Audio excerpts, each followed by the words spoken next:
quickly into space. Concepcion, blockers in front, and here he goes.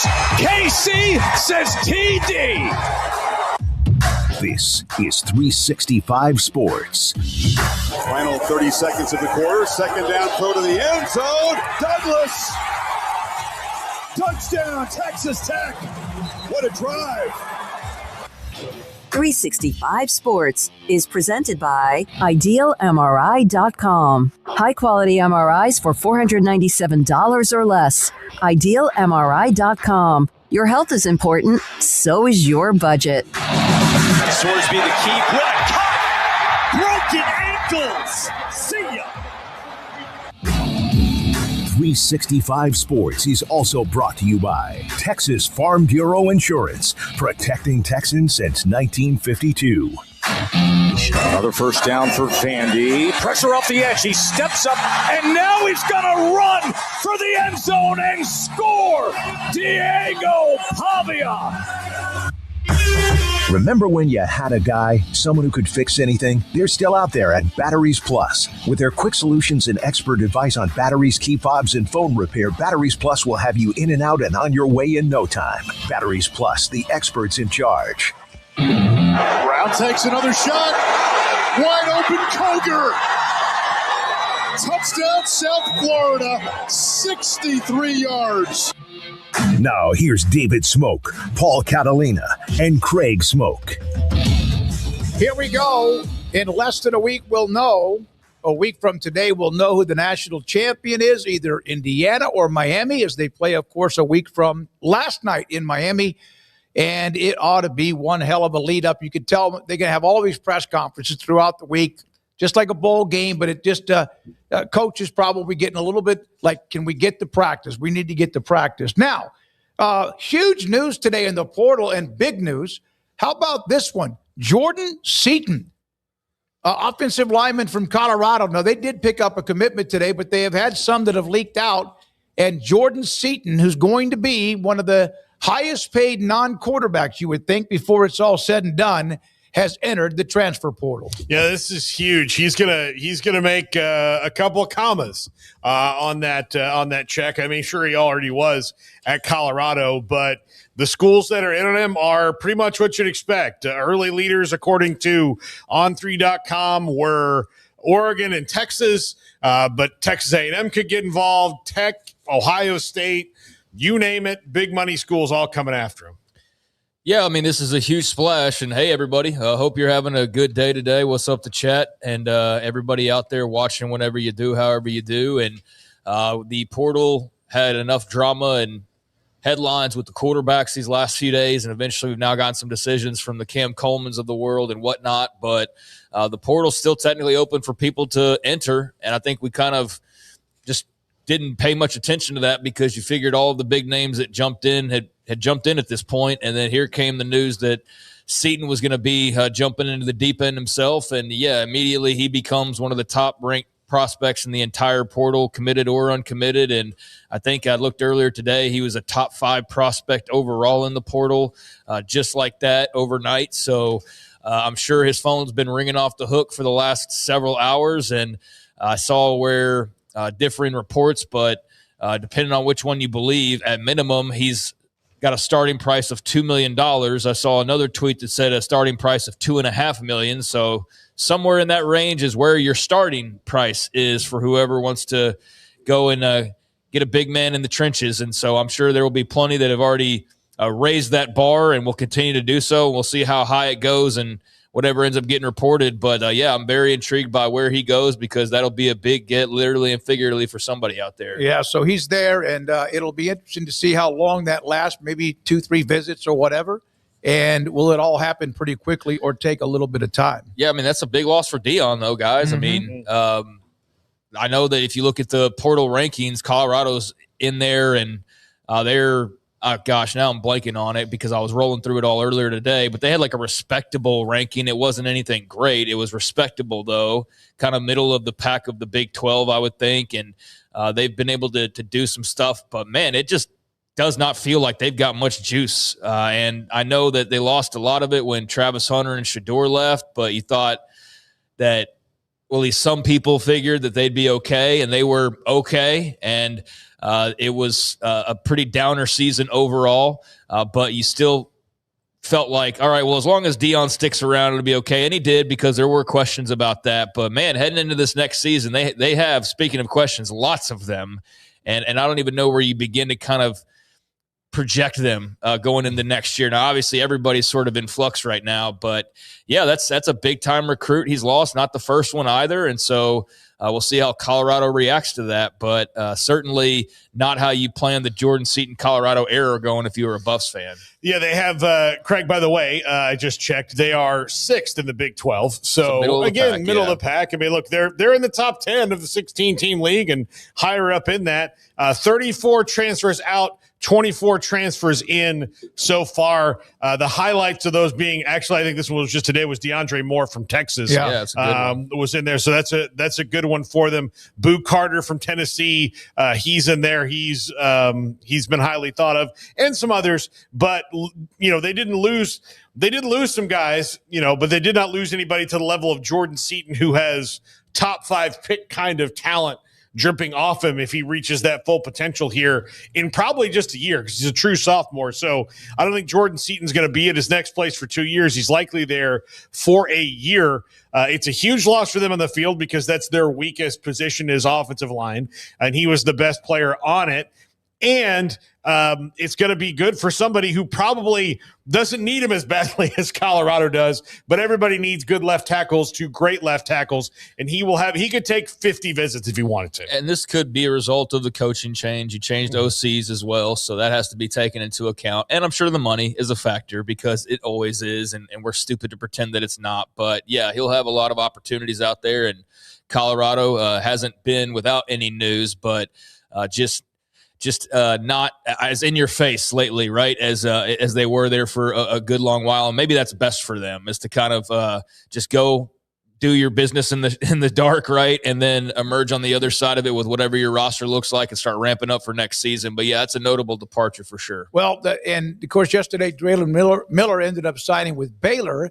They replaced him with DeAndre Moore. They have other players and other needs and other depth issues too, but at least they got good news on DeAndre Moore. Yeah, he's a good player. I think he's got a lot to prove, though, DeAndre Moore. But he's a big play guy, but he didn't. Sometimes the consistency was an issue. Yeah, I think he was inconsistent, but he's got the ability to make some huge plays for a team, and in this case, Colorado, obviously. And he had some good moments there at Texas, but certainly a lot to prove for him, like most of these guys in the portal. I mean, some of them are just going off of what they've done already, but I think there's a lot of guys that even if they're making big money, they still got to show something. And I'd say that's the majority. And certainly DeAndre Moore's a guy who's had moments, but has a lot more that he needs to show, I think, or would like to show to really live up to kind of the way he was projected initially. So I do like that get for them.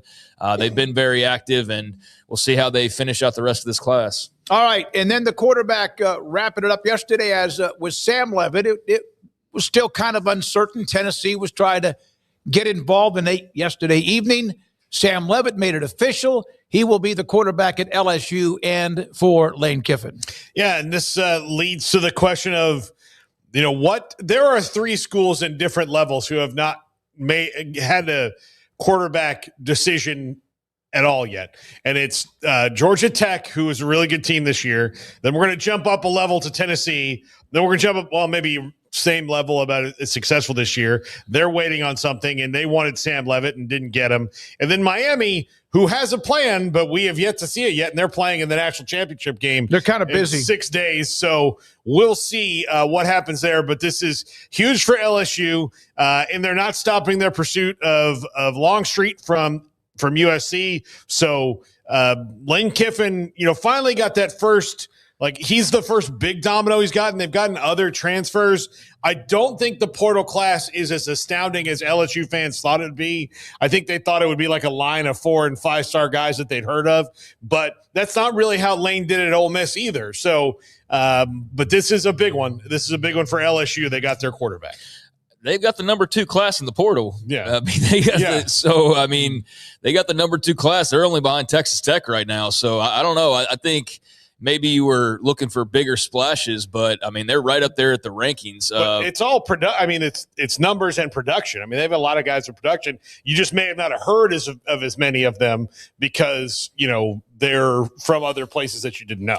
Yeah. I mean, they're up there. Ole Miss number 3, Oregon 4, Miami 5, just for what it's worth. Tech there on top right now. But yeah, LSU up to number 2. And we kind of touched on this yesterday, but that's a great get. I think Sam Leavitt's a hell of a player.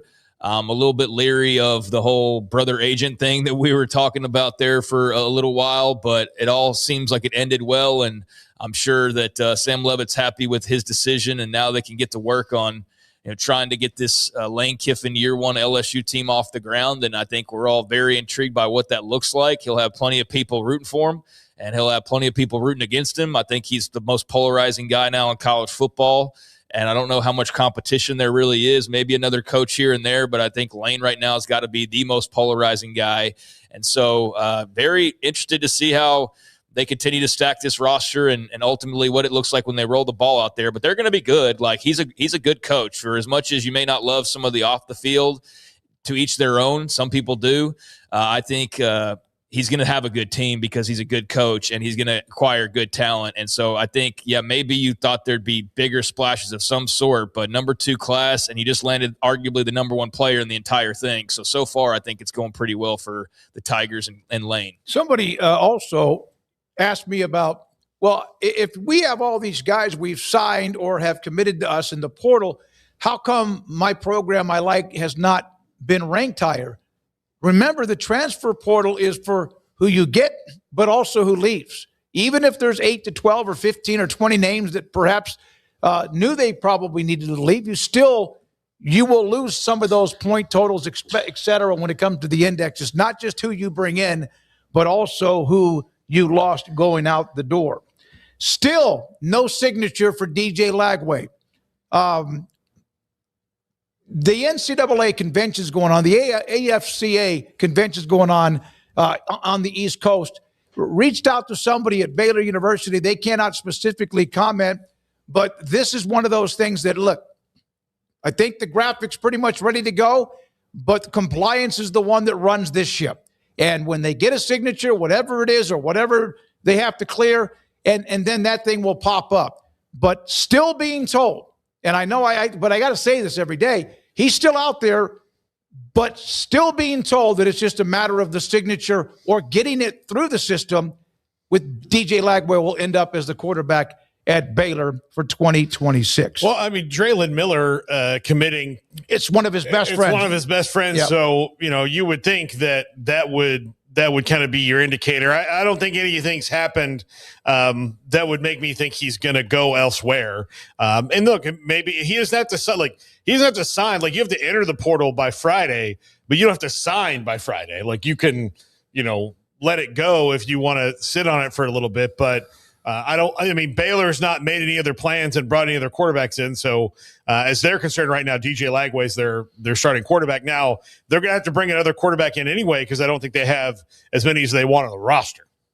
Yeah, and I think this is, first of all, I need to apologize to Paul because LSU's actually got the 24th class. Mm-hmm. I'm looking at the On3 site, and it's a hard thing to navigate sometimes. I don't know if you guys agree, but it's just I just want to see who's in and who's out, and it's showing me a jumbled list, and some of it's from last year. So actually, they've got the 24th class. So I was looking at last year's, even though I was trying to look at this year. So my fault on that, and I'm not afraid to be wrong. So, yeah, they've got some work to do, but they're still top 25 without having done a whole lot just yet. So we'll see where they end up. And I maintain what I said. Lane Kiffin's a good coach, whether you like his personality or not, and they're going to be a good team. Well, I have no doubts about that. Look, at Ole Miss, they went out the couple years ago when they got Walter Nolan and those guys. They spent big, but the reason he did so well at Ole Miss is he knew, Kurt Cignetti knew, that I want a guy that had 50 receptions last year. Nobody was talking about Trinidad Chambliss being some great quarterback. He was really good at finding those guys, and he wasn't worried about where they came from or what their stars were. Or if you happen to be Walter Nolan and you want to go to Ole Miss and they're going to pay him, he said, "Yeah, come on in." Yeah, well, then Kawan Lacey comes in from Missouri and has a monster year. And so, yeah, I think it's all going to work out. But I do want to correct myself because they are much lower than I thought. So to DJ Lagway, at this point, like, dude, I mean, what the hell?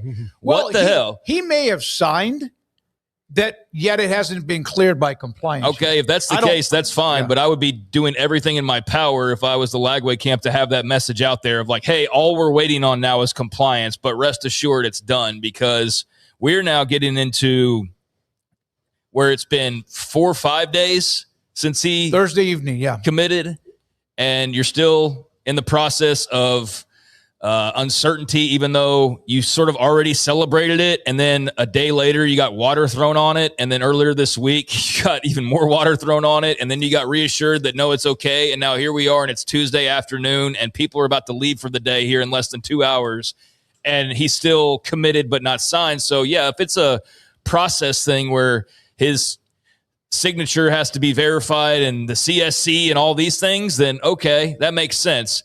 And I know there's been some reassurances, but at the same time, every day that goes by, you can't help but be nervous if there's no official word that that's all that you're waiting on. You're just being told like, no, it's all good.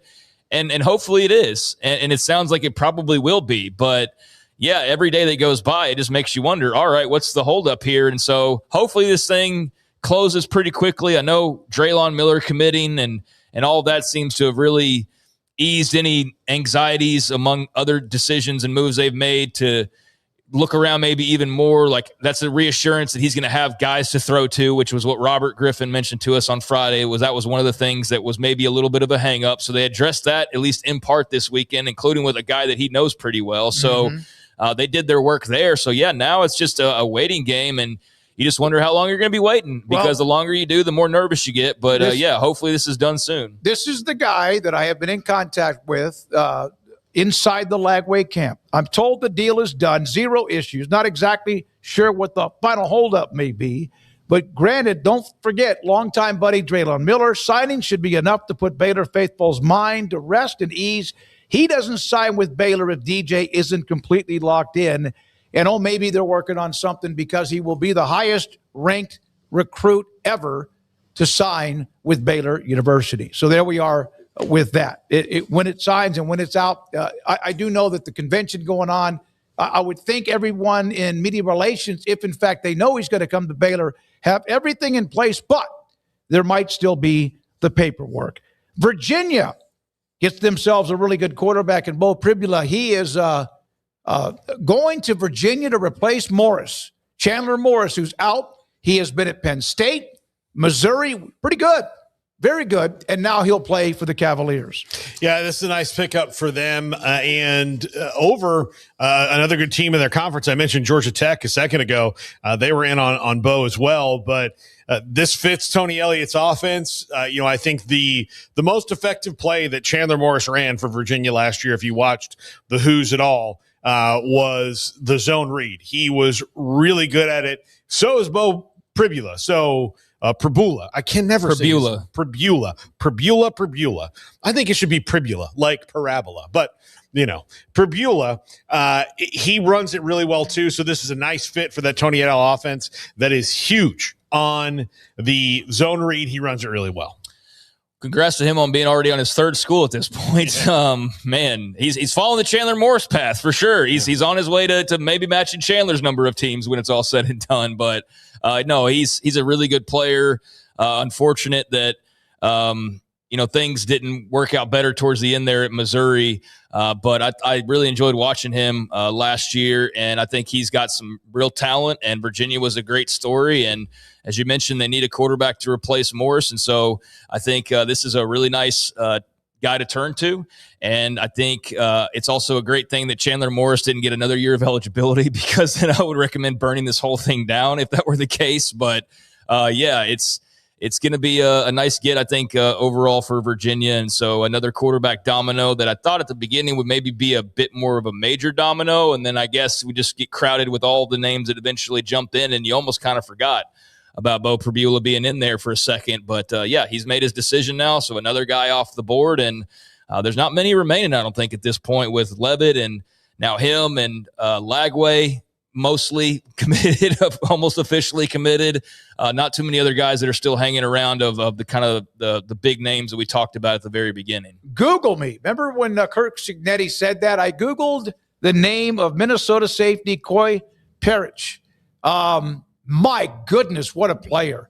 All sorts of plays as a freshman, 128 tackles and 6 picks in 2 years with Minnesota, and ranked as the top safety. And, of course, everybody has their own list. He has committed to Oregon. So this young man, I mean, the highlight reel for the first minute and a half that I watched on YouTube today was phenomenal. Yeah, he plays both ways. He plays special teams. He's kind of a jackknife or a Swiss Army knife of a player. He's very good. He's very highly sought after. And this is one of 2 guys that Texas Tech really wanted and didn't get, that both committed to other schools. Yesterday, Coy Parrish, really, really solid player out of Minnesota, and is going to fit in. I think probably slots in for Dylan Thieneman, their safety that's probably going to the NFL this year, and he'll be fantastic in Dan Lanning's scheme.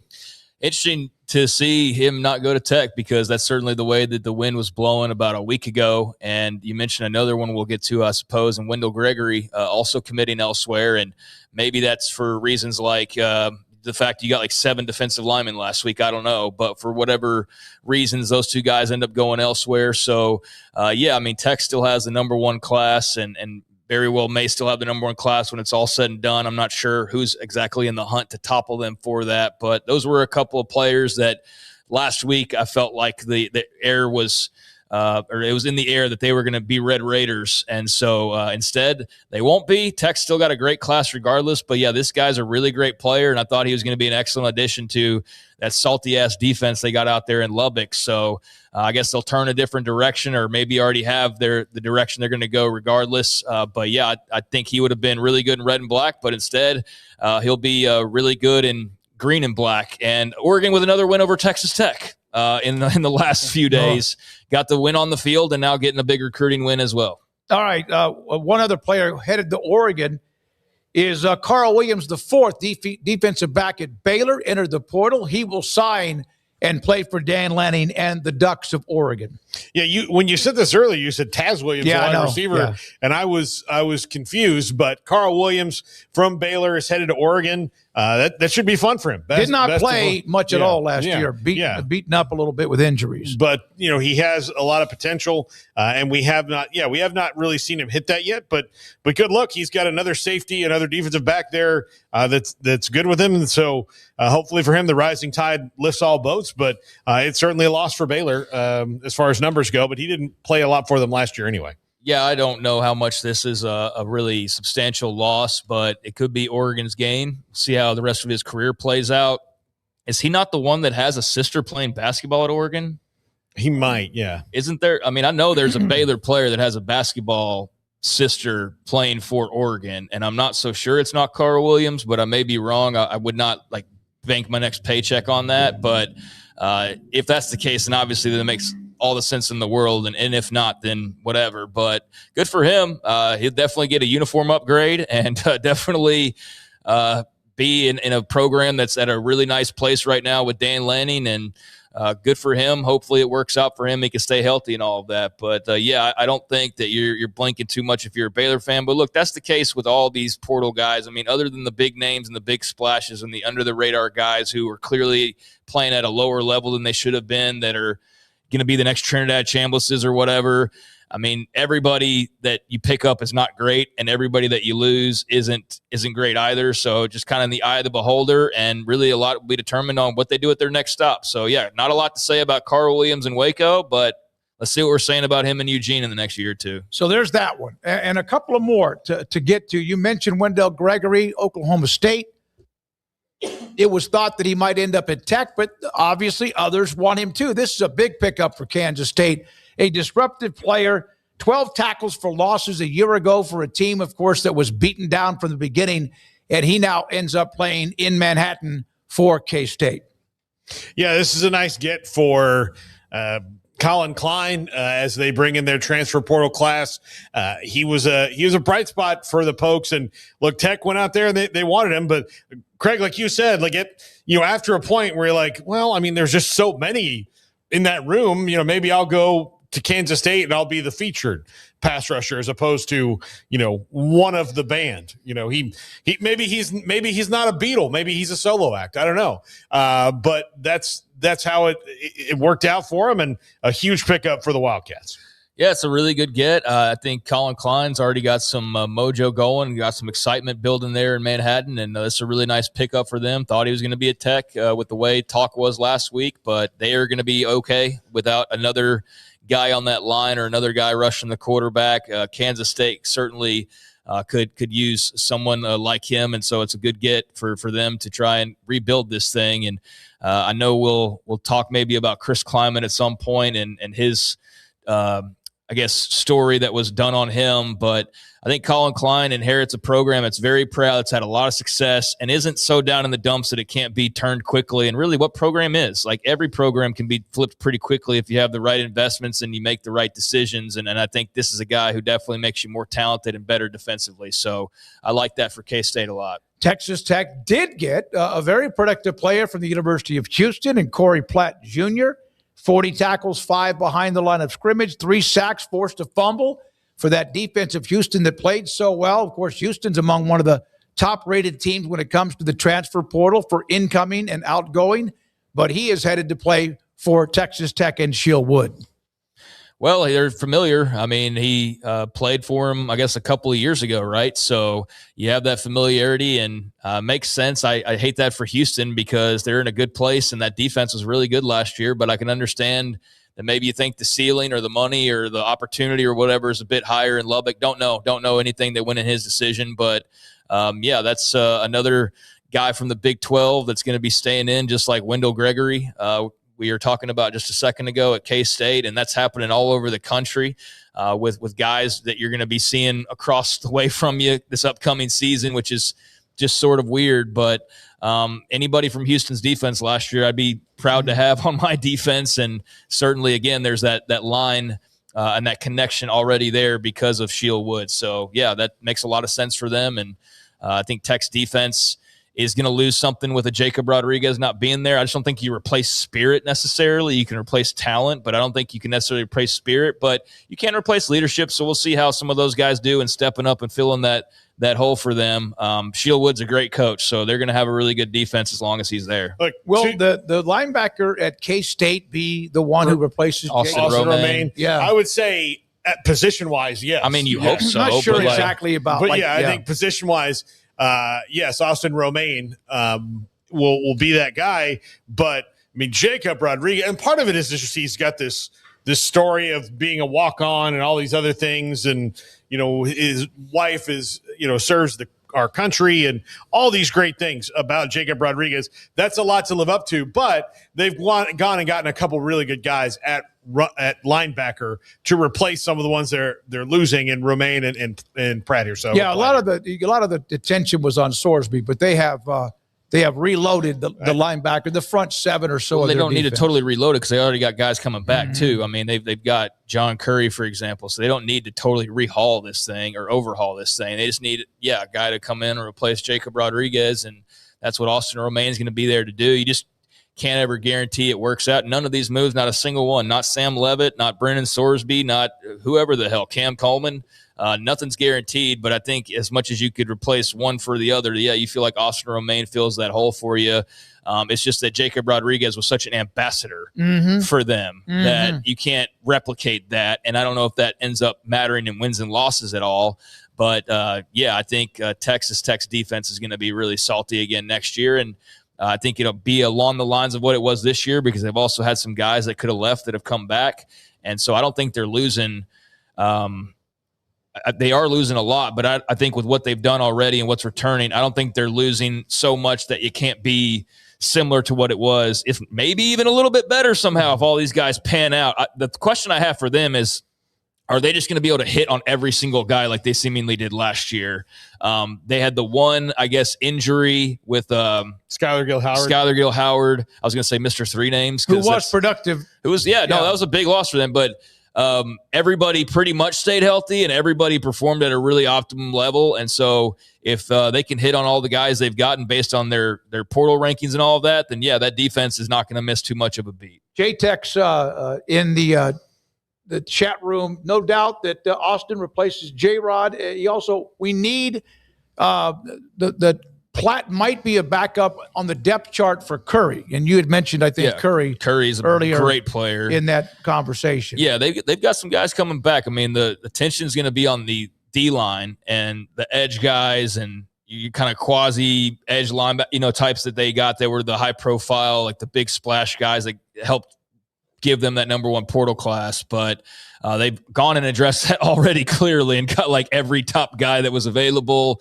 And they've got, bulk of their linebackers coming back. And so, yeah, they're going to be fine. That's the point. They'll be fine. You just hope that if you hit on everybody, you hope that you're able to hit on everybody like you were able to do last year. Seemingly. Yeah, they were not 100% because I'm sure there's one or two but pretty much all the names that came in, especially on the defensive side of the football, contributed while they were playing, unless, like in the case, of course, of Gil Howard, he got hurt and couldn't play the rest of the year. It's there is just a level of luck that is involved in all of this that Tech hit this year.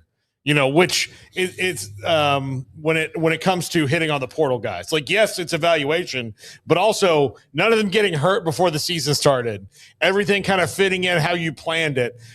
The system doing that, like that is all planning, but also there's a lot of luck of none of this got derailed at any point along the way.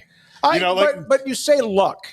I understand make your own luck. The injuries are something that happen, and you can't plan for those. But if you look at it, you got to give them credit for being able to look at somebody in the eye, get to know them, and make sure that they're not just there for the check. And that's not what everybody gets to do. That's not the luck I'm talking about. That was the preparation. You make your own luck in that regard. But there is, especially when you bring in guys who have never played together before, all of that, there's still, a little bit of luck to it because there are some things that maybe you don't know from talking to the kid on the phone a couple times and a couple of visits. When I was at the Big 12 championship game, the post game, it was amazing to me and in the locker room for a little bit. And of course, that's the 13th game they'd played, about how everyone that was there or everyone you heard was pretty much like, it was not zombie-like, but it was all very much everybody knew what they were supposed to do, and they all seemed to be on the same page. Well, I mean, we can move on from this, but the health thing is one thing, and I think that's something you look at, but the cohesiveness is another thing. You hope that the culture that Joey McGuire built will just make that to where you don't skip a beat. But, yeah, they've not only brought in guys and all hit on them on the field, but they all hit in the locker room as well. And so that's a testament to the job they did in recruiting and scouting the right guys that weren't going to come in and be disruptions in the locker room. And you hope that, again, that's what they also hit on. It's yes, health, maintaining that, but also the health of the locker room. And that was something that took them a very long way and that they pretty much aced last year. So if they can do that again, then yeah, shouldn't skip too much of a beat, should be as talented, if not more talented, and right in the thick of things, not only obviously conference-wise, but nationally as well. Yep. All right. One other note. We haven't seen this. There's blue bloods to blue bloods, but this one caught my attention last night. Alabama, James Smith, and also Quay Rousseau, both are headed to Ohio State. Two Bama guys headed to play for the Buckeyes, defensive lineman and edge rusher. And we've seen players go from one program to the next. That's part of the deal. But like Alabama to Texas and Alabama to A&M, the wide receivers. But two players from Alabama are headed to play for the Buckeyes. And we saw yesterday the surge over the weekend. We mentioned two or three of those programs. Then Monday it was Notre Dame. And then it seemed like LSU now has been the surge, which we've discussed as well. And Ohio State has added a few of theirs that they want on their roster for 2026. Yeah, I mean, you may lay in wait. Again, another school that doesn't need a quarterback. Their fans are like, oh, look at all these schools. They got a quarterback, and they got this guy, and they got this guy, and they got that guy. But if you don't need a quarterback, you can kind of sit back and shop a little slower. You don't have to Black Friday run in the door and get your quarterback and then try to get everything in place once you have that. If you have your quarterback, you can slow play it a little bit more. Ohio State doesn't need a quarterback. They can kind of focus on key additions to the defense, which was fantastic last year under Matt Patricia in year one, and they went and got two guys from Bama who are both really talented players. Go ahead. No, just a couple of 5-stars joining guys out of high school that were 5-star rated players and are obviously very familiar with one another. And yeah, it's a cool thing to be able to, I guess, say you played for both Alabama and Ohio State. That's where my brain goes in a way, is just to be able to play for one program, much less two. Don't love that guys are getting to experience the rainbow of affiliations necessarily, because it's, as a fan, it's just kind of weird that there's guys who are Sooners and Longhorns. There's guys who are Tide and Buckeyes, like the very rare Wolverine and Buckeye. Like that's strange, but it's a different era, and it's not our era anymore for people that think that way. It's these kids' era, and I don't think it bothers them much at all, obviously.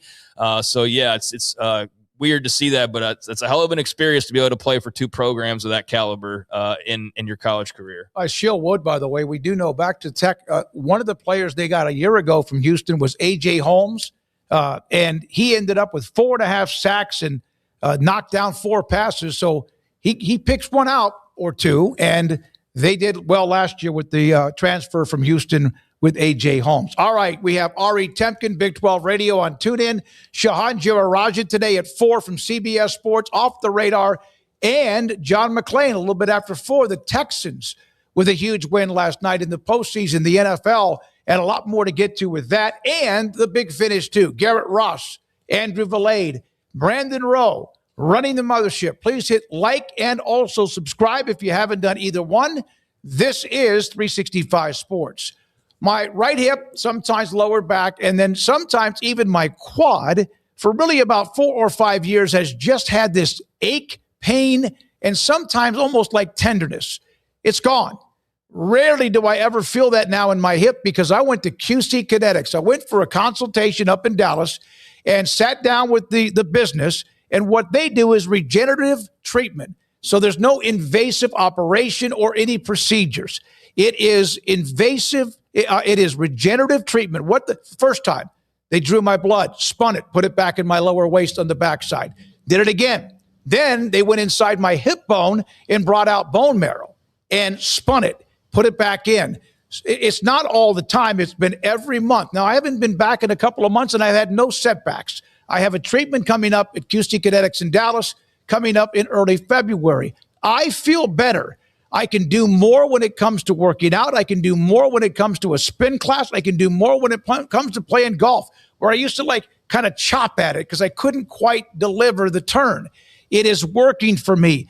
You can kick the can down the road with injections in your lower back or wherever it might be. Maybe it's your elbow. Maybe it's your shoulder. With my case, it has been my hip, and it is so much better. I cannot tell you. So QC Kinetics with locations in Houston and Dallas as well. Free consultation, and then they can tell you exactly what they're going to do, like they've done with me at QCkinetics.com. My go-to guy. Can you fix my smartphone? Yes. You have car batteries? Yeah. What about golf cart batteries? Of course. Battery from a G-Fob? Absolutely. My boat? Huge variety. Toy boat? Sure. Motorcycles? You bet. My apartment building? Whole building. Do you have batteries for my party lights? Yeah. Batteries Plus, the experts in charge. It's time to start something new at Allen Samuels. Drive in with huge savings on all of our Chrysler, Dodge, Jeep, and Ram vehicles. From a trail-conquering Jeep Grand Cherokee, towing in style with a Ram Heavy Duty, or cruising the city in a sporty and luxurious Ram 1500, we've got the perfect ride for you. Stop by Allen Samuels in Waco, where we make car buying easy. Come by. Let's be friends.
Hello, I'm Camille Johnson with Camille Johnson Realtors. We specialize in selling residential real estate agent all across our community, and we love serving all types of families. We have been in business at Camille Johnson Realtors for almost 9 years, and I have been a residential real estate agent for almost 40 years. And we love our partnership with 365. So thank you for partnering with me, and thank you so much to all of my clients who have made our company a success.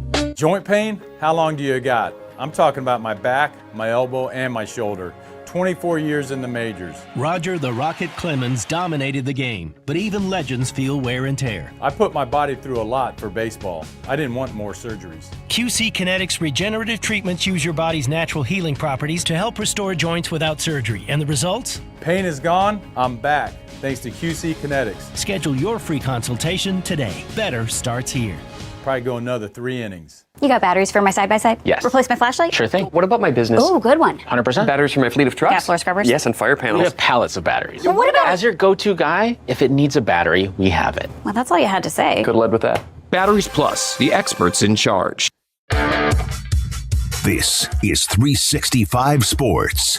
The 3 o'clock hour is sponsored by Waco Custom Marketplace. Meats, sweets, Texas treats, and a cut above the rest. 425 Lake Air Drive, Waco.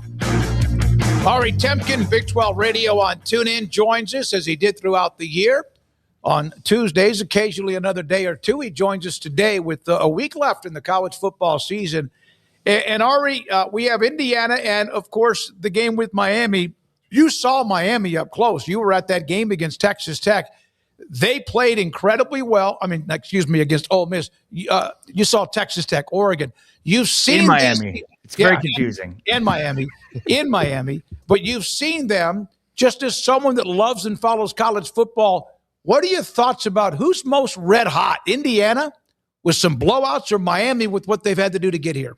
Yeah, I mean, Indiana looks like, the Alabama, Georgia, Ohio State behemoths that we've seen in recent history. And, it's interesting because they're doing it in a way that the Big 12 should be watching because, this could be the first time ever, Smokey, in the modern recruiting era that a team that is not in the blue chip ratio wins a national championship. And that is very substantial for the Big 12 because every year when the blue chip ratio teams are released and you look at it, you're not going to find very many Big 12 teams on it. And, again, it's Bud Elliott from CBS Sports at 24/7. I think it's the most important subplot to this entire national championship.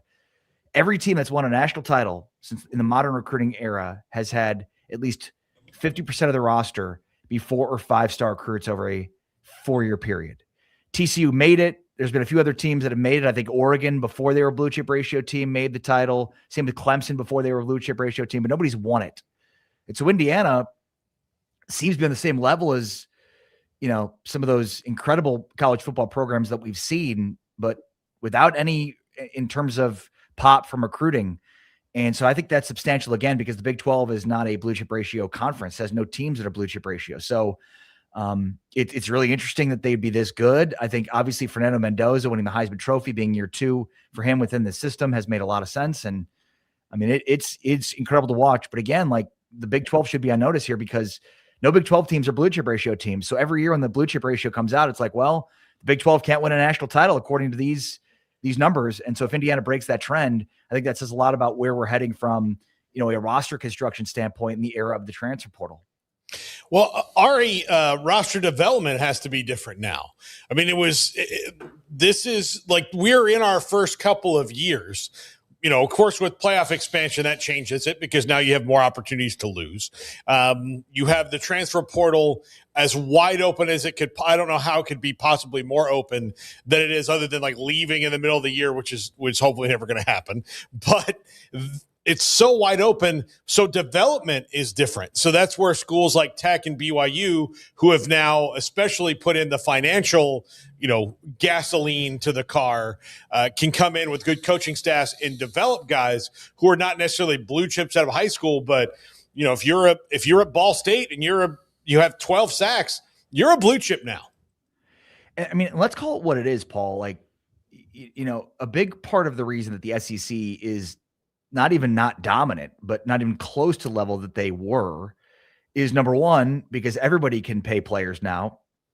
And number two, because they used to just hoard the best players. And then because they had NFL offensive and defensive lines, they would just run very simple stuff and beat you doing that. And they didn't have to run spread or, do a bunch of things on defense. They just sort of lined up and they had more NFL talent than you did, and they were going to beat you. And now we're in a different era. I think what you're talking about there is hugely impactful. So Indiana in 2025 had the 25th highest ranked transfer portal class.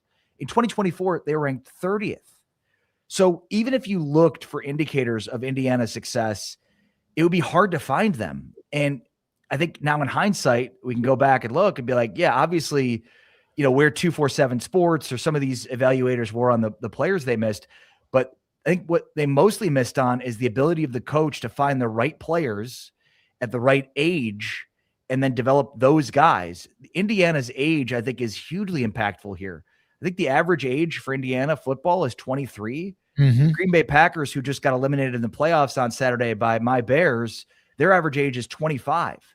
That's substantial. And I think,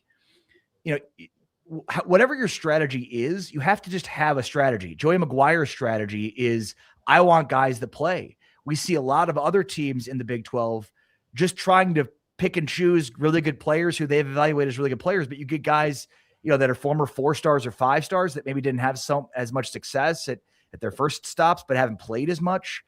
I think Indiana has, pretty obvious strategy in terms of their portal. I think Texas Tech has a pretty obvious strategy in terms of their portal. And so that's ultimately what I look at in building teams moving forward is, there's no one size fits all strategy that's going to work. You just have to figure out what works for you and your program and how you're going to develop those players.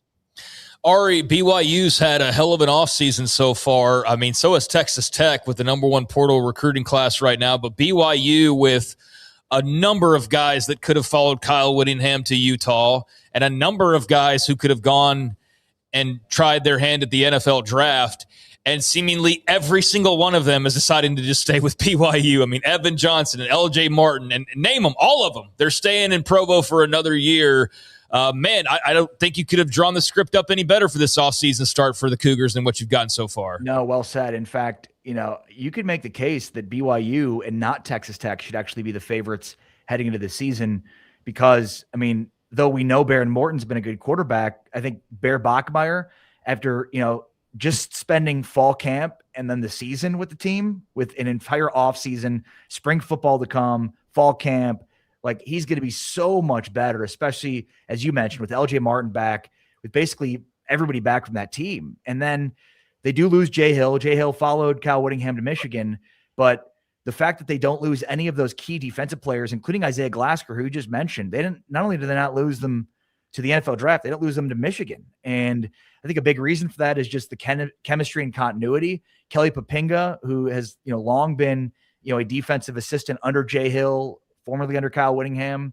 Like I think the ability for BYU to promote from within, making it seamless, is hugely impactful in terms of the names that they've been able to maintain and not lose either to the draft or to the portal. To your point, and yeah, I mean, look, Texas Tech's building another behemoth. Through the transfer portal, but I'd put BYU as the favorites in the Big 12 right now. Yeah, it's interesting because we have 8 months until we have to worry about it. But they both have kept most of the roster they wanted and also retooled. But what Kalani Sitake did, especially with the defensive coordinator leaving, as Craig, you mentioned that, and also the Utah factor, man, they look at Iowa State. My God, they have just been crushed with their roster because of the coaching change with Matt Campbell, even with the change, Rodgers coming in pretty quickly. But it's a shell of itself. You're right. Compared, you're right. I mean, 22 guys left Iowa State, went to Penn State. I mean, they're calling them the Nittany clones right now. Nittany clones. And I mean, even Utah. I mean, Utah's lost a ton of players. I'm surprised, quite frankly, that Devin Dampier has not made a decision to enter the portal to at least test it out and see what market value is. I mean, Jason Beck, their offensive coordinator, who he came with him to Utah last year, left and went to Michigan, along with lots of other players and coaches. So I think, BYU loses its defensive coordinator, who was really good the last 2 years, obviously. And yet they're the ones who out of all the programs across the Big 12, probably lost the least of all these programs. It's crazy to try to track this in 16 teams. I mean, we're going to start over the next couple of weeks zeroing in on every program and like, here's all the players they've added. But you look at Eric Morris. I mean, he's bringing a ton of players from North Texas with him. He's bringing, his 4,000-yard passer, 1,000-yard running back, and 1,000-yard receiver. Like, so the fact that Matt Campbell brought a lot of his Cyclones players with him to Happy Valley is no surprise. It's similar to what Kurt Signetti did with James Madison a couple of years ago. I mean, even Jay Hill did it when he came over as the head coach of Weber State to be the defensive coordinator at BYU. He brought a ton of his players with him too. So, there's the familiarity there. I think coaches want to have players that are comfortable with them, that can help with some of the new players understand, the coach and the coaching staff and motivations, and they're sort of, go-betweens to a degree to the new players. And so it seemed to work. It seemed to bring buy-in at a faster rate. It's really interesting, but you're right. Like the Big 12 is going to look a whole heck of a lot different next year. By the way, I think Devin Dampier, they might have officially announced that he has signed his return for next year. It probably worked out for Utah that Michigan already had a quarterback, which had this happened a year ago, if you just move this year back to last year, that doesn't happen because Michigan was quarterbackless completely. And Devin Dampier probably goes to Michigan in that scenario. If it's 2024 to 2025, Bryce Underwood saves Utah a quarterback, and that allows them to hit the ground running. And look, I mean, even if it wasn't Michigan, just based on the year that Dampier had, I figured he would at least test the waters. But Utah having the coffers that they have now with their new deal, maybe they just made an offer for Dampier that, made it too enticing for him to try to test the waters. That to me was maybe the most surprising non-move so far, was Dampier not even, entertaining the transfer portal. And, it's going to be interesting to see what this thing looks like at Utah next year. There are a lot of Utah fans with a lot of negative feeling towards Kyle Whittingham.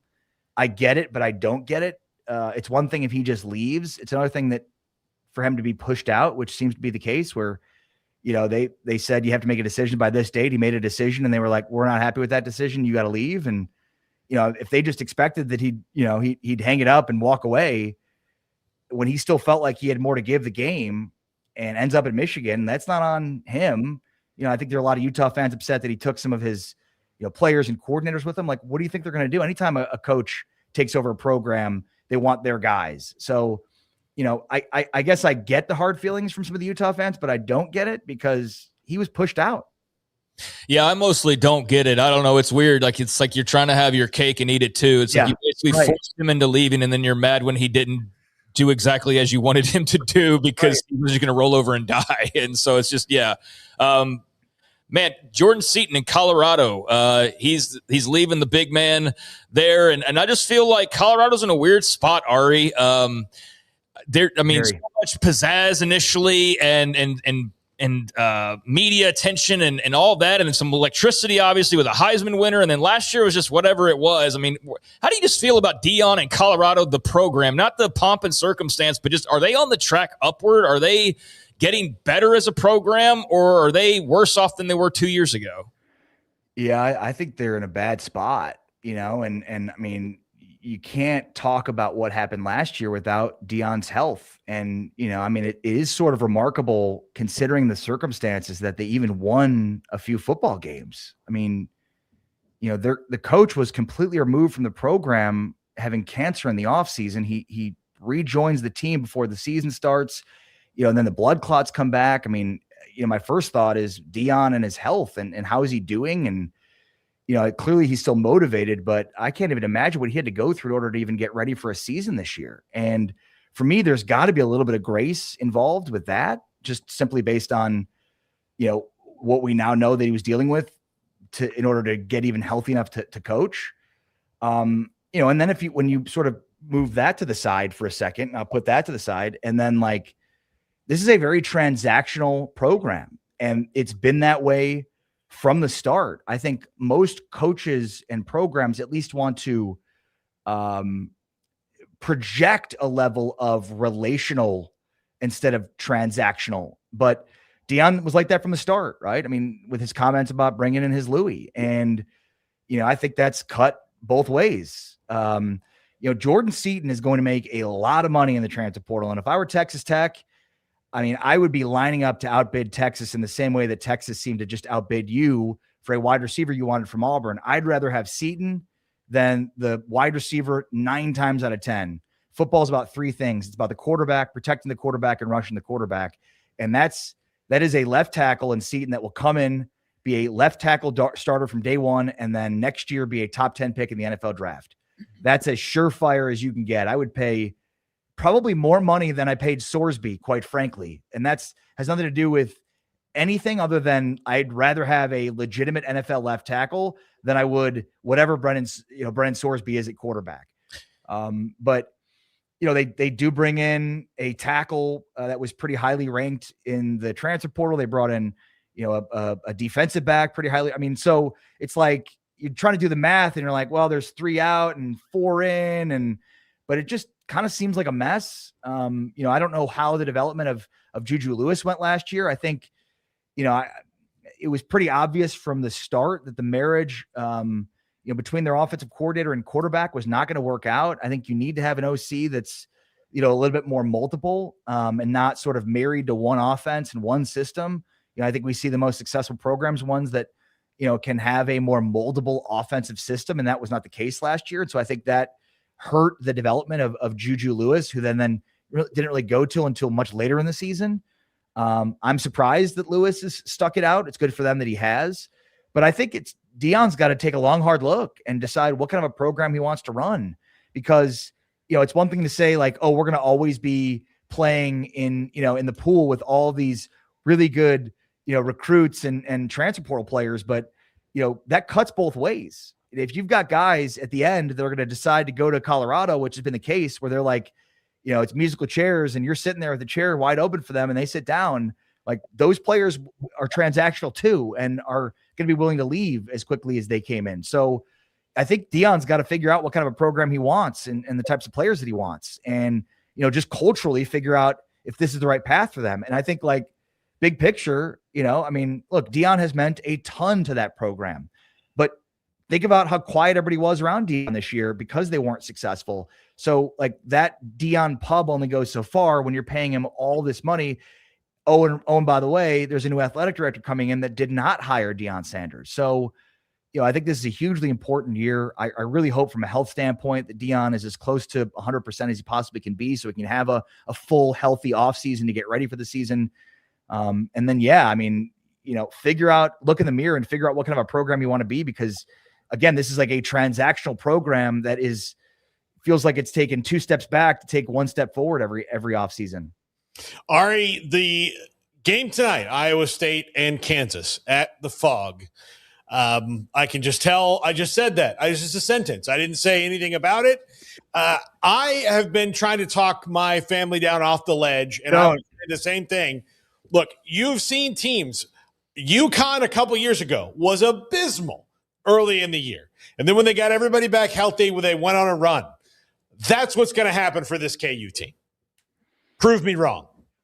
Yeah, I love it.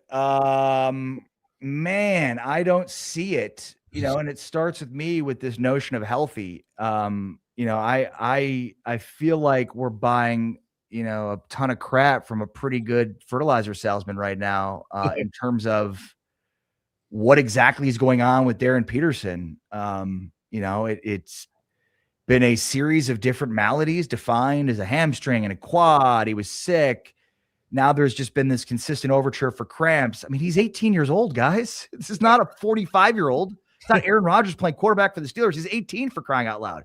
It's insanity. And there's lots of great reporters that are covering this on a daily basis, and they're writing this like he's really hurt. And it just it's confounding to me. I have eyes and a brain, and I'm processing what I'm seeing with my eyes with my brain, and it feels like I'm just being hoodwinked. And like, I'm supposed to believe this? Like, it seems ridiculous. This seems pretty obvious that, that he's on a pitch count, that there's a minutes restriction.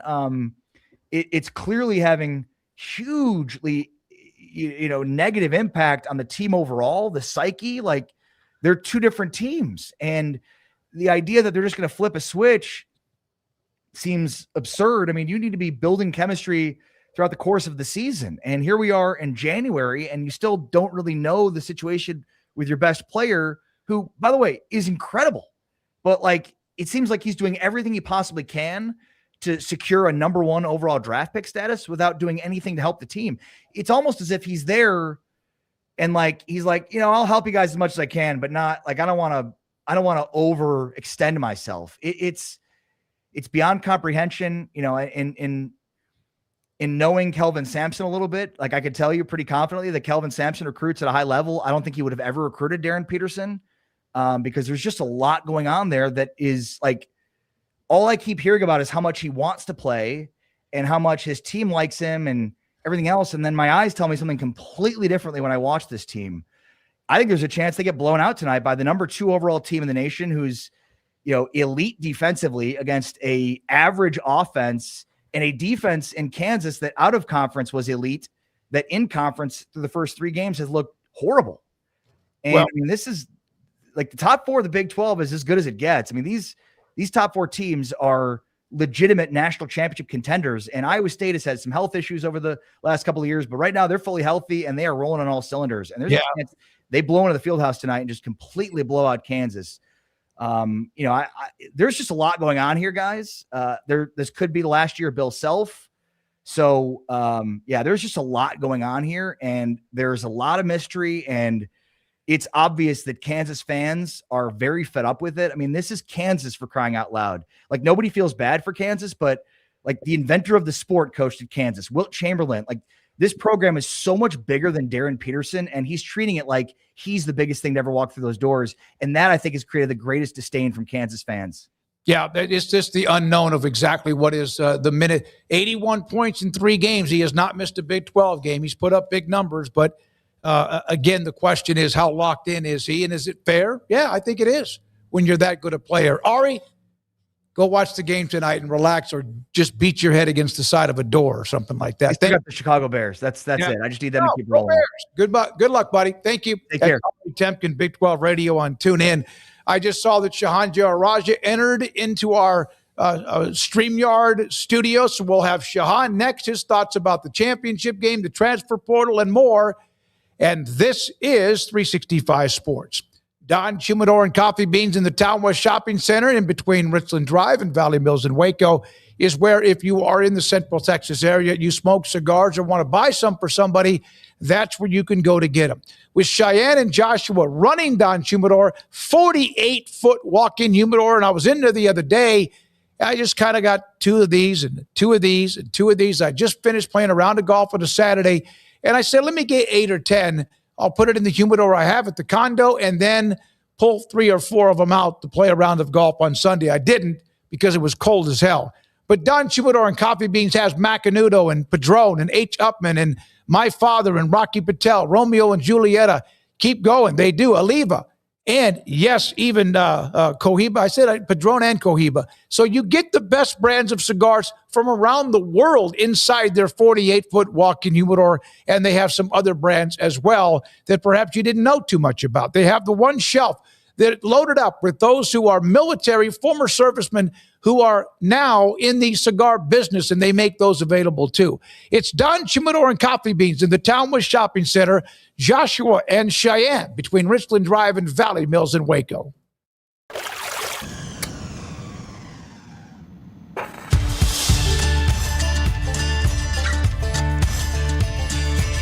Bold are the adventurous. Determined are the leaders. Faithful are the healers. At Baylor, you'll find your calling, your people, and your purpose. Dare to be you, indeed. With over 25 years of excellence in IT, Carrion Solutions is your trusted technology partner. From managed IT services to cutting-edge cybersecurity, our expert team delivers tailored solutions that drive success. Our portfolio includes products such as Veeam, Bitdefender, Microsoft, Cisco, and Fortinet. Call David Carrion and his team of experts. Call 888-522-2221 or visit us at carrionsolutions.com. At BK Ford, we step onto the field every day for our customers. Here, legends are born and glory is earned. The spirit of competition unites us all as we stand as one. It's more than a truck, it's a passion. Get ready for the thrill, the triumphs, and the unforgettable moments that only BK Ford can deliver. Are you ready to experience better? BK Ford.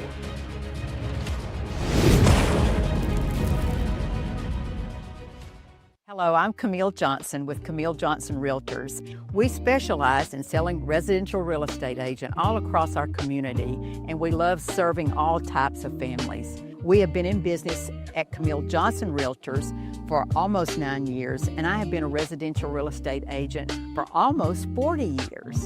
And we love our partnership with 365. So thank you for partnering with me, and thank you so much to all of my clients who have made our company a success.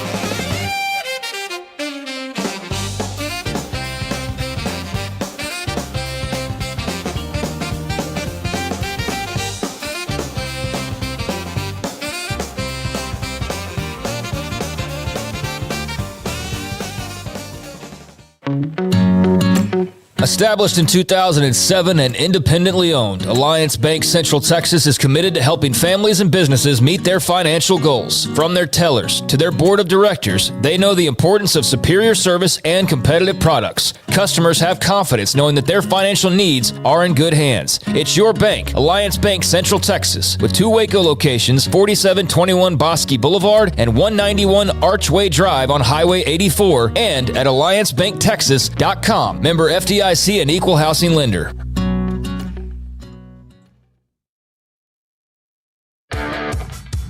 This is 365 Sports.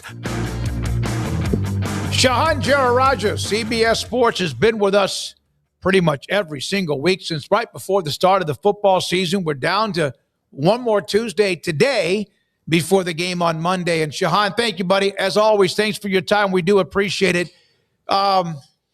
Indiana steamrolling everybody. Miami coming up, and they've been on a hell of a run. They've had to come from on the road against A&M again. It just seems like these are 2 really good teams. There was arguments about Miami, but your thoughts, first of all, how much has Indiana surprised you, or are you now just used to it? Yeah, I mean, it's been a huge surprise. I think that when you looked at Indiana in 2024, obviously it was a resurgent team, but it was one that had some flaws and had some issues. And I think that the biggest surprise has been, look, there are a lot of teams that jump from bad to good. It's really, really hard to jump from good to elite, to number 1 in the country, competing for a national championship. And they managed to do it. And I think that that's the biggest thing that surprised me. And look, a lot of attention has gone to the quarterback change, going from Curtis Rourke to Fernando Mendoza. I think that that's certainly been a big part of it. But I think it's also just the way that they've been able to bully teams on offense. We knew that they could do it on defense, especially with some of the guys they were bringing back. But I think that the offensive line has been the strength of this team in a way that nobody expected. I think their running backs have been huge. Like, this is just a complete football team, and it's hard to kind of point out how you even go about attacking them in 2025. Shahan, Miami is also, and again, I'm trying not to throw up in my mouth as I say this, a great story, but they are. I mean, they really are, and these are 2 maybe different versions of the new way to build a team where, you know, Miami maybe swung a little bit bigger on some prospects than Indiana did. And then Curt Cignetti was, you know, I want guys who produce. Like, you show me your numbers. If you're going to transfer in, you better have some numbers. You better have played games. What do you think this means watching people go forward and build and try to copy Miami, try to copy Indiana, try to copy Texas Tech and teams like that who are doing it differently than before? Well, I think what's going to be interesting, like you said, I mean, is how people view this. Because I think there are going to be a lot of bad copies of these teams, right? I think that there's going to be some who say, look, what this says is that we need to hit the transfer portal every single year, bring in new guys every single year. But I think that actually the lesson of this, and you mentioned Texas Tech as well, and, there are other versions of this, is that, when you have a core to build with, I think that it's really about maximizing that core.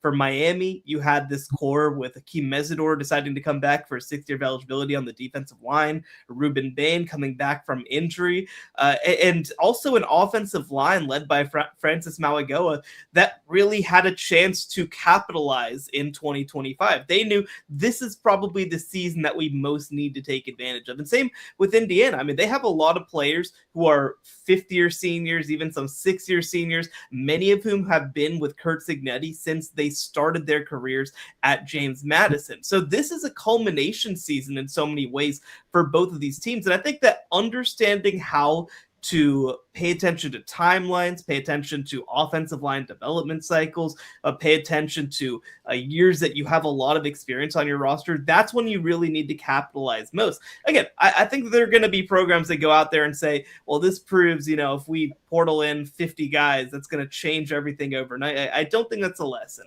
I think the lesson is if you give yourself a chance with a roster that has a lot returning, you should try to take advantage of those moments. Shahan, for Ole Miss, no shame in their game, the way that they went out, especially with all that they were dealing with.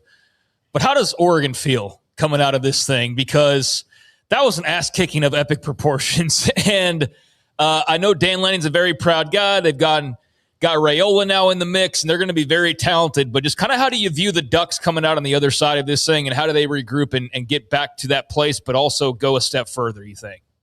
Well, let's take sort of a step back from Oregon, in this week, I guess you could call it, right? I mean, this was an Oregon team that I think a lot of people thought were going to be going through some rebuilding heading into 2025. I mean, they had, of course, a lot of new offensive linemen. They brought in 2 starters who were both very good. But, I think certainly there was an understanding that this was an offensive line that was flipping some pieces.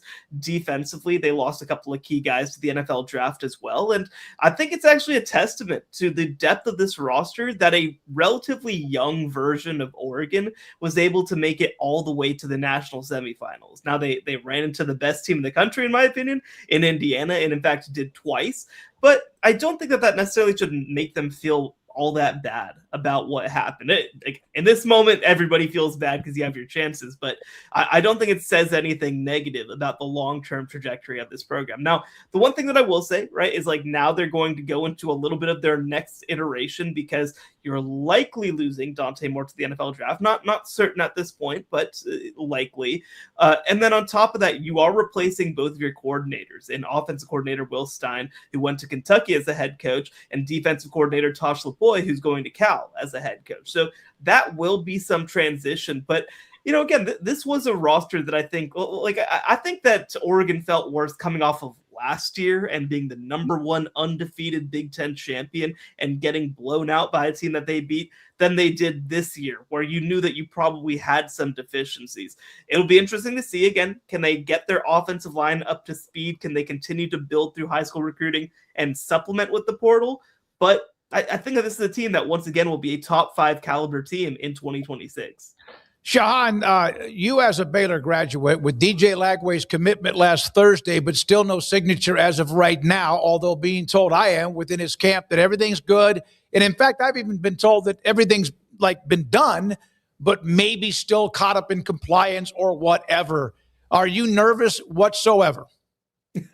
Well, certainly, the inner workings of that deal better than I do. But, for me, I'm not that concerned. I mean, here's the reality, right, is that I think that with DJ Lagway, and we've said it since before the portal even opened, right?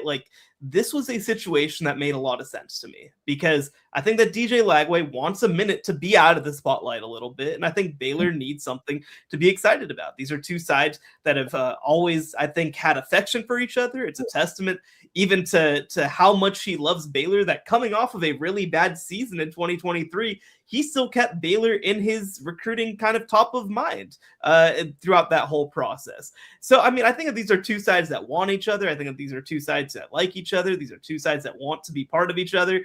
I mean, the funny thing too, right, is like when you talk about, I know there was a lot of attention paid to his dad's profile picture on Instagram. He's had that profile picture since DJ Lagway went on visits in high school. So like these are two sides that I think are committed to getting this done. You know, we've heard rumblings behind the scenes that DJ Lagway has been recruiting for Baylor. They obviously got two really good wide receiver transfer prospects to come in. I don't think it's any coincidence that happened after DJ Lagway came through. So again, I know everybody would feel better if the signature was done and they put out the graphic and all this sort of stuff, but I've heard nothing to make me question whether or not this is going to be done.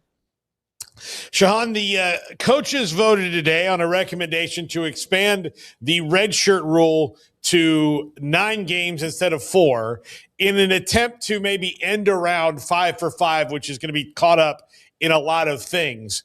So sometimes I think they kind of figure out their ways to get the rules that they want without having to pass them. Do you think this one gets through?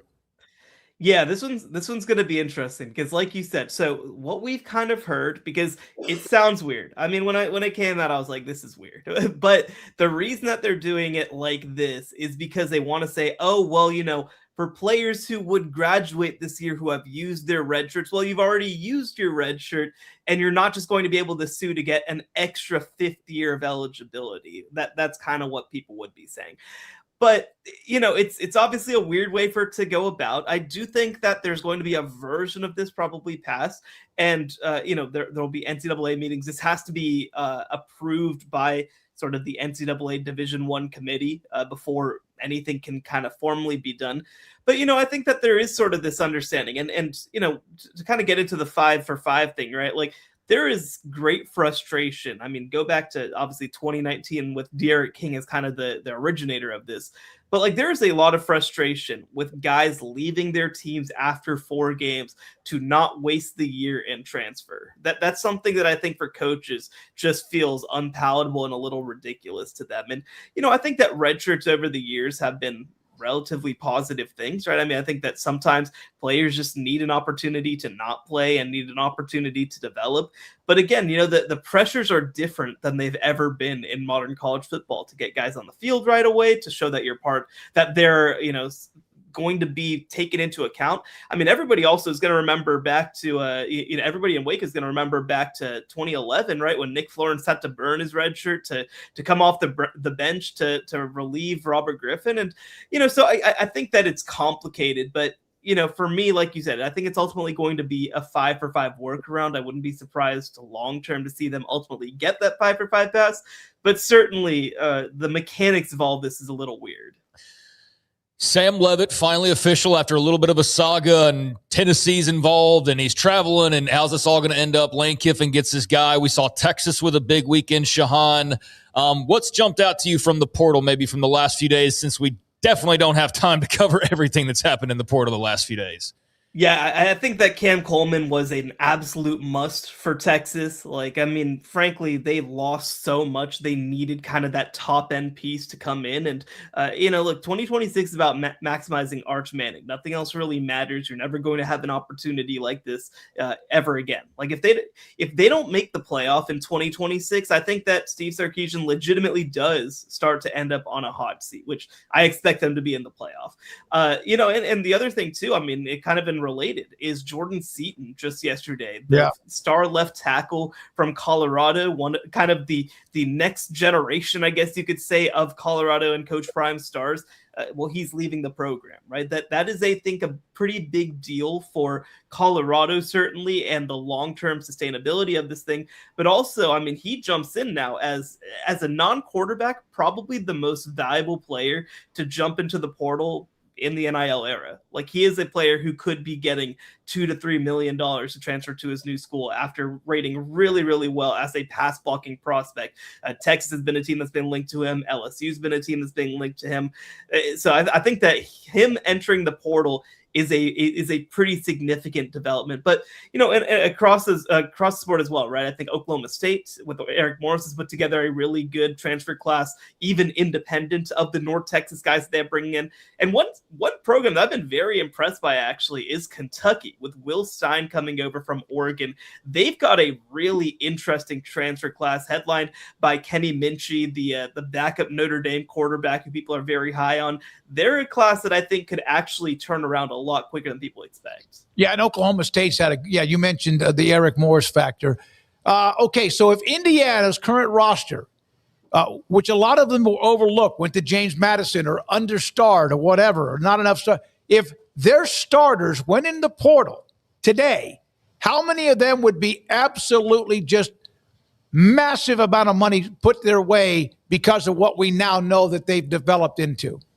Yeah, I mean, a good amount, right? I mean, Mikael Camara was somebody who was an All-American. D'Angelo Pons is going to be an NFL player. The thing about a lot of them is that they didn't have, I guess you could call, like, elite measurables coming out of high school. But, like, clearly, first of all, they've proven that they are able to play at this level. Many of them are able to play above their measurables. I mean, D'Angelo Pons is 5'9", but he plays a lot bigger than that.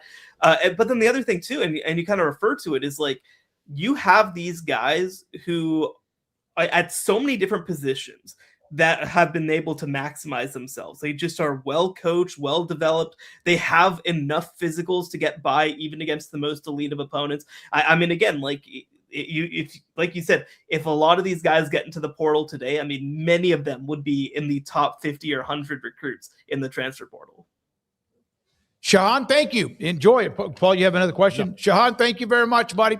Have a great week. We'll wrap it up if you don't mind, after the game Monday night. I promise we'll let you go and get yourself into the spring at some point. Thank you. Appreciate it. Thank you so much for having me. Yeah, Shahan Jayarajah, CBS Sports, with us on Tuesdays. The game Monday night, we appreciate it.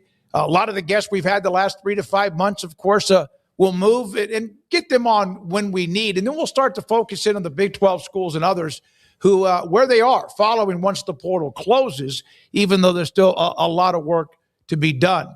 When we come back, we will have a comment, a graphic, a quote from Chris Kleiman, who did an article with a newspaper in Manhattan about his retirement. And Cole Kublik, former Auburn football player who's a part of ESPN, he went off on the Auburn fan base losing their mind over losing players for a team that was not very good. That and more. This is 365 Sports. Marco's Pizza. Pizza lovers get it. Very simple. Call them up, have them deliver a pizza or two or whatever you need to where you are, whether it's at work or you even call them up or get online, marcos.com, order a pizza and pick it up on the way home. I love what they do. Bob Mock, the owner, 5 locations in this area and the fastest growing pizza brand in America. I've said this before. I love the all-meat, thin crust Marco's Pizza. It's fantastic. And maybe you just want something simple, like a cheese pizza or a pepperoni pizza. They have wings, they have salads, they have sandwiches, they have soft drinks, and more. And Marco's Pizza, the fastest growing pizza brand in America, Marco's Pizza. Pizza lovers get it.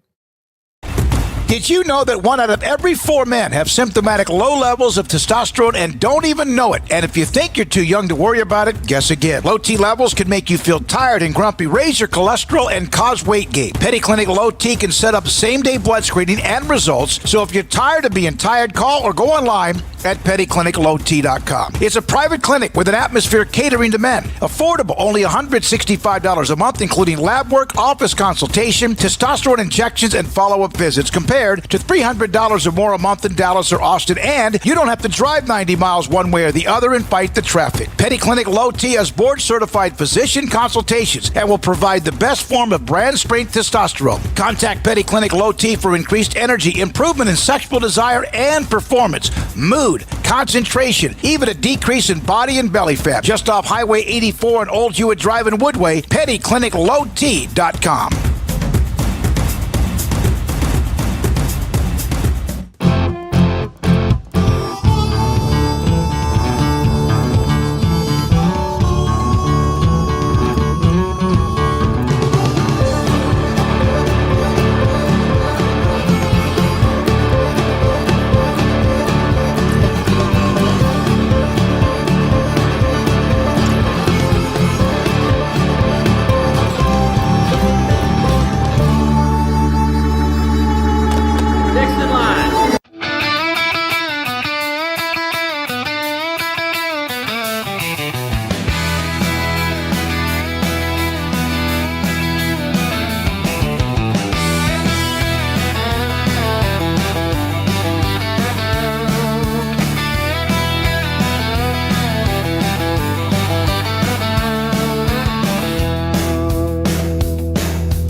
it is you wrangle, whatever seeds you sow, no matter what you nurture or what you choose to grow, at Texas Farm Bureau Insurance, we're proud to protect all Texans. This is 365 Sports. 365 Sports on this Tuesday afternoon. Hope you're doing well. Tomorrow, let me see. We got Dan Wetzel will join us tomorrow as a part of the show. And then also coming up on Friday, I believe it will be Ralph Rousseau will be one of our guests here on 365 Sports. So Chris Kleiman's gone, retired. We really all, I think, wondered, discussed, and were concerned about him the last couple of years. Then he had the meltdown, obviously, this year. The trip to Dublin didn't go well, and he decided he was done. And you could see that coming. K-State fans love him, but also we're ready for a change. And, of course, Colin Klein now is the head coach, the former star quarterback at K-State. Chris Kleiman did a long article in the Mercury in Manhattan, Kansas. And in that article, when he discussed retiring, I've been doing this for 35 years, but I'd die if I kept doing the job. I'd die. If I kept doing this job, I was going to have a heart attack or I was going to have a stroke. My blood pressure was through the roof. The stress and anxiety, not of winning and losing. My legacy is going to be fine on winning and losing. He just got worn out, and he talked about with spending December and January, which, if you can't do it, then you need to get out. But he just could not continue on, and there's nothing wrong with that, with today the way, in his opinion, it was for college football head coaches. Good on him for realizing it and not trying to fight through and roll it out. Yeah, his legacy, the guy was a dominant coach at times in his career at North Dakota State. His legacy is well intact, and I believe he left Kansas State a better place than he found it when he took over the job there. They're improved culturally. He took over for Bill Snyder, but I think he did a great job there until he physically couldn't anymore. And now they've got Colin Klein back, and they're excited about that. So this kind of works out for everybody in that Chris Kleiman can get healthy and get his blood pressure under control.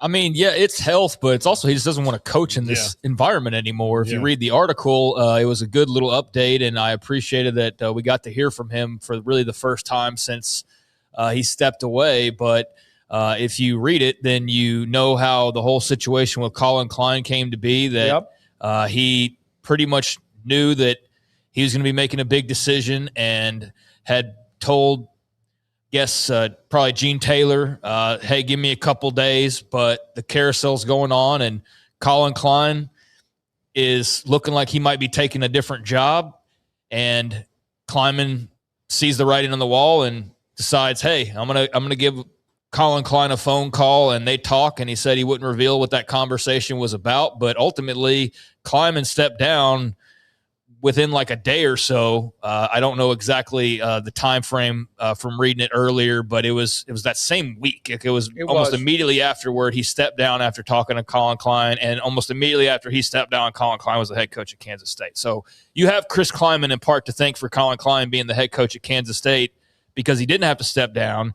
And if he hadn't stepped down, Colin Klein's taken a different job.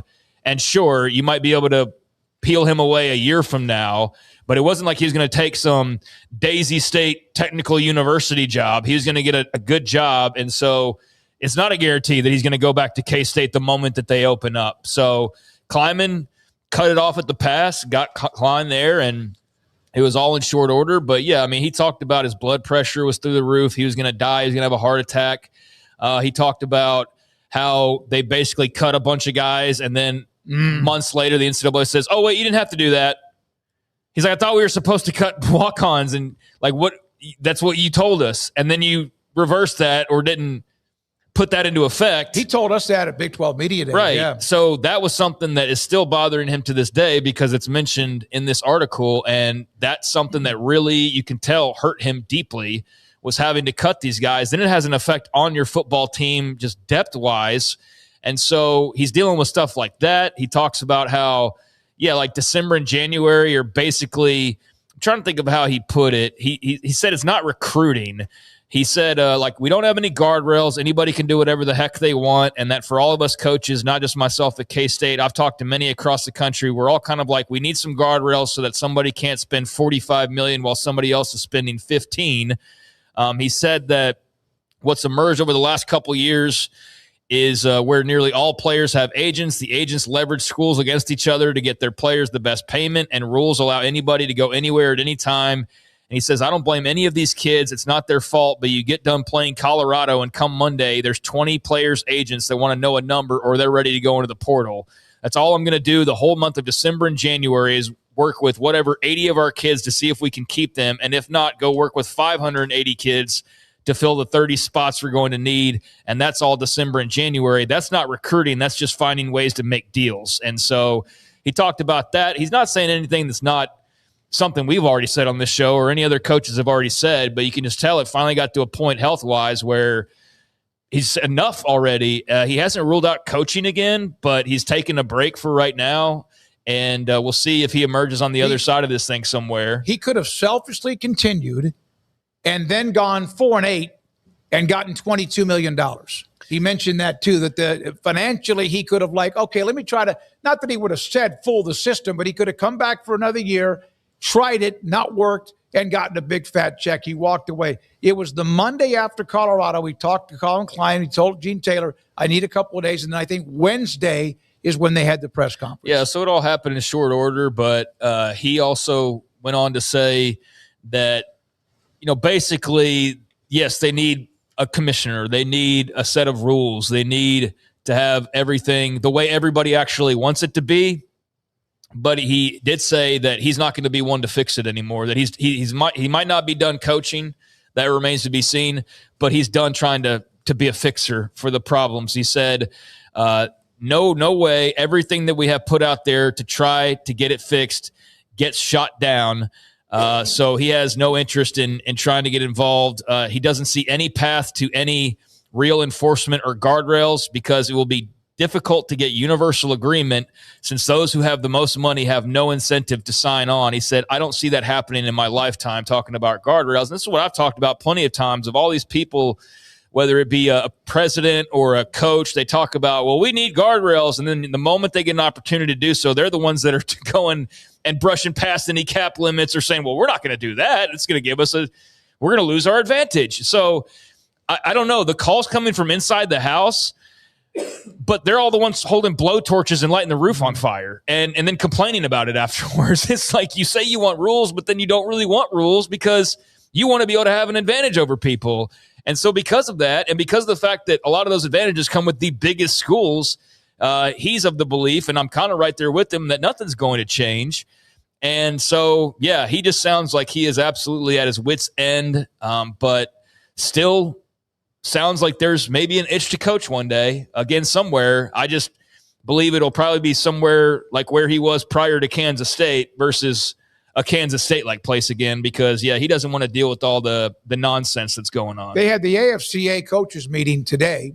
The NCAA has a meeting later in the week. And then if you read some of the reports, Craig Bull just said the coaches voted to support that 9 games rather than 4 when it comes to the red shirt. And yet they really – like Kleiman said, you can't really get anything done because it's going to get sued. You're going to be sued. Well, that's completely separate. That's like, I mean, I don't think that's the same thing. I'm just talking about they had this meeting today, and you know what? They meet a lot. I know they can't meet too much because they got a football season, but the meetings and meetings and committees, and yet nothing seems to ever really get done. What has the House settlement done? Has it changed anything? I don't know. I don't know. I don't run an athletic department. That's something we could ask an athletic director the next time we get one on. And look, I think that part of it is not like all the things that have happened. I think the House settlement has changed a lot of things because it's now forced universities into the place that they're going to need to go, which eventually is collective bargaining and revenue sharing. That's the first step of the place that they need to go. But he is right in that, like, the big money schools have no real incentive to have rules. Now they can say, like, look, I want them, I want this, I want that, but the rules apply to everybody. So then when they say, okay, well, this one, they're like, well, man, that's the one we've been really exploiting that helps us out a lot. I don't want to use I'm not trying to call Nebraska out, but it's like the gray shirt rule where Nebraska had figured out the gray shirt rule better than anybody. They get in the Big 12, and because Texas hadn't done it, they're like, oh, they can't have this. We gotta change this gray shirt rule because they didn't get in the Big 12. Texas had that along with others marked before they got in the Big. But they were going to change it. So they were the target for it. So in Nebraska had to capitulate on that, but that's where we're at a time now where nobody has to capitulate, right? Nobody has to give anything up. We can just keep the chaos and the money can keep flowing until it blows up, but nobody wants to step up and say, like, I will sacrifice this for the greater good. That is the issue that we have with conference tribalism and all of these things where everybody's running in different directions, and they're not going to run in the same one until they're forced to. Yeah. All right, so there's Chris Kleiman. The other part of it was Cole Kublik, who's been on this show probably on average 2 to 4 times a year. Love his analyst work. Love what he does on the sidelines. Does a show with Greg McElroy, the former Alabama quarterback. And today, as Auburn has lost some wide receivers and as they've also lost Deuce Knight, Cole Kublik, who's an Auburn alum, had this message for the Auburn fans who are like losing their minds over the transfer portal losses. The obsession with attempting to build a team on 2 individuals that have had limited time proving themselves and have shown some clown tendencies in doing so is beyond irresponsible, is beyond ignorant, and is just flat out flawed. But then you go out and you wear pink ski masks to be different from everybody else on the team. That's the guy that's going to take the reins and pull the program? We're going to sit around and cry about a guy that's got less than 100 catches in 2 years. We're going to sit around and cry about a guy that's played in 1 game. You got to stop. You got to stop. No player cripples a program when they leave. Not a single one. Not to the draft, not to the portal, not to Enterprise Rent-A-Car to start a career. None of them cripple a program when they leave. And if your mindset is that is a loser brain. That is a loser take. That is a loser mindset to think, oh, he's leaving. We can't win. You can't think that way. And this obsession with these 2 guys that they've propped up any portion of the program. What games did Auburn win because of 2 said players? Mercer. I'll wait. Mercer. Congratulations. Just saying. What FBS games did Auburn win because of the 2 said players? Vanderbilt, when Cam Coleman went off with all the one-handed catches? Give me 20 Jeremy Bernards before 1 Cam Coleman. Sorry, I know that hurts people's feelings. I know I'm probably really mean for saying that. You know what? I'll go use another Auburn example. Give me 1,000 Courtney Taylors before 1 Cam Coleman. Hell, I'll take Duke Williams before I'll take it. Whoa. I'd do to stab you in the throat to catch a football. I don't care. I want him on my team. All right, there you go. Well, I mean, obviously he's passionate about it because it's his alma mater, but I get it. Like, you think nobody's irreplaceable, and Auburn is not likely going to make the playoff in year 1 under Alex Golesh, but they could, and we'll see what happens. Everything's tougher. They're getting a whole new team, but to his point, everybody mad because they're losing these 2 really high level recruits that Hugh Freeze got in. Well, it didn't help Hugh Freeze, and there's a new coaching staff, and if those guys don't want to be there, then they're gone. And the biggest thing I can tell fans, just to kind of agree with that, is that you don't want players that don't want to be there. If they want to be there, they'll be there, and they'll figure out a way. If they don't want to be there, fine, go wherever you want. Just kind of move on. It sucks that you lose Cam Coleman. It sucks that you lose Deuce Knight, but you know what you haven't been anywhere in a long time. You've been lost. Let Alex Golesh build a team that he wants and see where that goes. I mean, I understand his sentiment, and I totally get it. I think he's right, but I also think you're not going to tell fans to not be emotional about losing star players and names, especially when they've been ultra invested in propping up this guy's ranking and bragging about the 5-star and hoping that this guy was going to pan out and be an NFL guy. Like, I agree with Cole, but I also know it does absolutely no good to sit there and try to tell people to not flip out about something. You just sound like you're trying to police people, and I think you get more resistance doing that than just saying, like, hey, have your thoughts, but here are my thoughts, and here's how I feel. And I think y'all are all being doofuses by thinking that this is really that big of a deal. And I know he is kind of saying that. I just think when he's like, stop, like that's where you're going to get resistance because you're not my dad. Like, I'm going to react however I want to losing Cam Coleman. But he's dead on. Like, yeah, I'd rather have Jeremy Bernard last year than Cam Coleman too. I think Cam Coleman's got a great rating and he's got some good highlights, but he's not some surefire end-all, be-all like Texas is going to the Natty now because they have Cam Coleman. And Deuce Knight, the jury is very much out because the only game he did anything of substance really, as they were talking about there, was the Mercer game. Other than that, he was a complete non-factor, so we have no idea what they're even losing to begin with other than a really highly rated player. But, I mean, we've seen this when you have the exoduses of let's see, like Iowa State, for example, lost a bunch because now that's a coaching change too.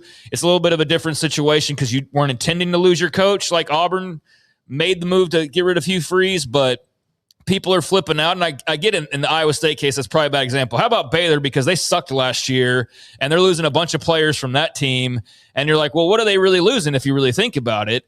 But I do think that that's just natural. When you lose the guys that you know, and now all of a sudden the team is a far bigger unknown than it was previously, you at least knew these guys. Like, even if the team wasn't good, you still knew Bryson Washington was talented. Like, Cam Coleman may not have lived up to the hype yet, but he's still far better than most guys you're probably going to get in the transfer portal. Now, I can't speak to the pink ski mask and like the behavior and things. It sounds like there was a lot more going on as far as him as a teammate or a player or whatever than just a simple output and performance. But yeah, I mean, I totally get where he's coming from, but it's just natural to you lose guys, you're losing. Now, maybe you gain by losing, but we're not going to know that for another several months. So in the meantime, people are going to cry over spilled milk, not realizing that maybe the milk was already spoiled. Yep. And again, a lot of this social media, message boards, et cetera, and just fans who are reacting. And that's why when we were discussing the transfer portal, it is the rankings are based on who you bring in, but you also lose people, some that you may say you didn't want anymore, but you still lost people, numbers, etc. When we come back, Craig Smoak and Off the Radar. You next? This is 365 Sports. Baylor alumni got in touch with Doug Furch. By the way, he coached, just a note, DJ Lagwoo's dad when he was at Baylor. Just a little note from Doug Furch. So coming up, what is today? The 13th. Tomorrow, the Utah pregame event that's going to be going on in Salt Lake City. This is women's basketball in Utah. And Nikki Collin and company have a pretty good team. They've done a nice job.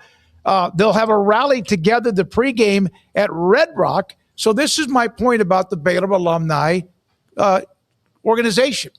If you don't live around here and can't come to the games at Foster Pavilion or maybe up in Fort Worth or possibly in Houston, etc., when they're on the road in athletic events, men's or women's basketball, and of course football season as well, with so much attention, the Baylor Alumni Group will absolutely, it's called the Baylor Sports Outreach now, with Doug Furch and Paul Thorpe. Coming up on Friday the 23rd, there will be a Baylor night at Austin Spurs.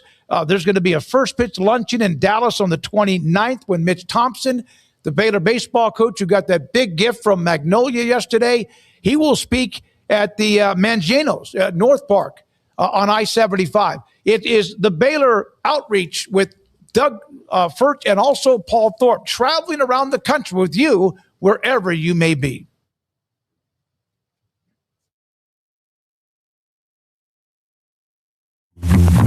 Automatic Chef is your local vending, office coffee, and micro market provider, delivering outstanding service to break rooms all over Central Texas for over 50 years. Automatic Chef brings the best products to your location at the best prices. With hundreds of choices in fresh food, coffee, snacks, and drinks, let Automatic Chef tailor a break room solution to your needs. Make break time great again with Automatic Chef. Automatic Chef Canteen, 6900 Imperial Drive in Waco, or online at automaticchef.com.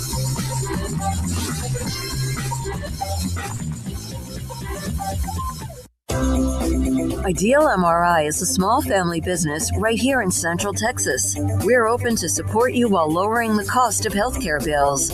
When you need an MRI, ask your doctor for an Ideal MRI. Visit us at idealmri.com or call us at 833-IDEAL-MRI.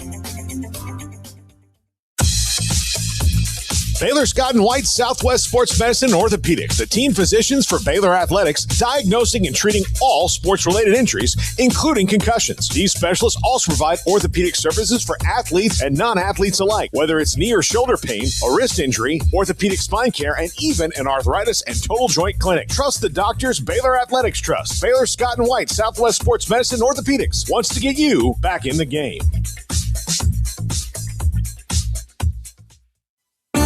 There are 26 letters in the alphabet, over 600,000 words in the dictionary, and just 3 of them said together can change everything. Let's order pizza. Those 3 words lead to dough made from scratch and 3 fresh signature cheeses that blanket golden crust in a heavenly melt on Marco's Pizza that'll blow your mind. So visit marcos.com to order and stop by Marco's Pizza in Belmead, China Spring, Woodway, and in Robinson. Marco's. Pizza lovers get it. With so many companies and policies out there, it gets so confusing shopping for insurance, and I never know if I'm getting the policy that's right for me. Luckily, I met the team at the Niche Group Insurance Agency. With the Niche Group, you can go to one company and get access to coverage options from many insurance carriers, and you get to speak to a real person about your specific coverage needs. With the Niche Group, I know I'm getting the right coverage at the right price. If you need insurance, talk to the experts at the Niche Group at 1-800-258-8302. No car payments for 90 days when you bring your auto loan home to Genco. Get 4.79% for 48 months and make no payments until 2026. Plus, get entered to win 3 months of no car payments. Bring your auto loan home to Genco. Lower your interest rate, save money, and no payments until 2026. Special is subject to credit approval and membership eligibility. Visit GencoFCU.org. Member NCUA. This is Craig Smoak's Off the Radar, presented by Alliance Bank. They take pride in making banking easy. AllianceBankTexas.com. Welcome into Off the Radar, and going to get some NFL news and notes passed along here in a second, but before that, I forgot to tell you guys, speaking of the NFL, John McClain in the Hall of Fame meeting, he's not going to be there. So, Craig, run as far as you want. Thank you, Paul. That's like telling me I can drive as fast as I want. Yeah. Okay, go ahead. Are we ready? Yes. We good? Okay, let's go here. Yeah. Yeah. All right, let's go here. So before we get into some NFL news and notes, did see this coming down in the last 15 minutes or so, but Smith Snowden, former Utah cornerback, two-way player for the Utes at times. He has made his decision as it was debated on where he was going to go, but ultimately he does follow his former head coach, Smith Snowden, officially committing to Michigan here in the last 20 minutes or so. 85 tackles, forced fumble, 4 picks, 17 pass breakups all in the last couple of seasons. Number 3 cornerback in the on-3 rankings. Not sure about 247, but just passing along that is now a done deal. Smith Snowden following Kyle Whittingham to Michigan. So a really nice pickup there for the Wolverines. And there you go. More transfer portal dominoes continue to fall. Meanwhile, one other college football note before I get truly off the radar here, and that is following up on the Marcus Freeman battery story. from the last couple of days in which he was accused, the Notre Dame head football coach, of battery after an event earlier this month, a wrestling meet for his son's high school, where he was accused of, assaulting a assistant wrestling coach who apparently was a standout wrestler at Purdue back in the day. And videos actually come out. It's very grainy video. It's hard to tell exactly what's what. You can kind of make out Marcus Freeman in one of the videos I saw, and you can kind of get a gist of what happened, but it's still sort of far away and it's blurry, and so you can't get as much detail as you would like. But there is absolutely nothing on this video that shows anything of any sort that would be criminal or battery or assault or even physical touching, really. And perhaps that took place elsewhere, like they went through the gym doors and they were in the hallway. Maybe that's what this little wrestling coach is saying, but there was nothing on the video that's out there, even though it is blurry, that would lead you to believe that charges need to be filed. And so no charges are going to be filed, according to the St. Joseph County Prosecutor's Office. Based on a review of all of the evidence, the state would not be able to prove beyond a reasonable doubt that a crime occurred. While the evidence suggests that a touching may have occurred, an inadvertent touching is not sufficient. The state is therefore declining to file any criminal charges. Now, it's interesting because I did see where there was a report within the last hour or so that Marcus Freeman is going to have a press conference tomorrow, and I'm trying to track down where I'd seen that in passing, but it's obviously got a lot of people with all the NFL openings a little bit concerned about that. It could also be that maybe he is just going to address this story and put the final say out there on it, but he's going to be talking to the press tomorrow at 1 p.m. Apparently it's about general updates. He has not talked to the media since signing day, so I'm sure this will be talked about to some degree, but no legal things that he'll have to worry about moving forward with this whole fiasco. Very much looks like a guy, and if you do watch the video, again, it's kind of hard to tell some stuff, but this assistant wrestling coach is like following around what appears to be Freeman's son. Like, if anybody's the instigator, I feel like it's this guy. Now, maybe I'm just seeing it differently, but it does look as though this guy was perhaps, I can't believe human beings would do this to one another, but perhaps this guy was trying to provoke the really rich football coach. I get it. And get his name in the headlines or get some money. But yeah. But yeah, there was nothing physical on that video, at least. So he will have a press conference tomorrow. He hadn't talked since signing day, so we'll see what comes out of that. But there is an element of Notre Dame fan that's like, I hope this is just an update, and this isn't like, the Steelers' job just opened up, because, boy, oh boy, the Steelers' job just opened up today. Mike Tomlin announcing that he is stepping away, not fired, but is stepping away after an extremely long tenure, especially by really any pro sports standards. But Mike Tomlin walking away after 19 seasons, 53 years old, just the third time since Chuck Noll was hired in 1969 will the Pittsburgh Steelers be looking for and hiring a new head football coach. Think about that. 3 times since 1969. How about that, Raiders, Browns, usual Jets, usual suspects? Yeah. I mean, really, anybody, but particularly those teams, since they turned over coaches like every 2 years. But third time since 1969, longest tenured coach in the NFL. He took that title from Belichick when Belichick and the Patriots went their separate ways. So he will not reach year 20 as head coach of the Steelers. And this comes on the heels of an absolutely incredible defensive performance by the Houston Texans last night in their playoff game.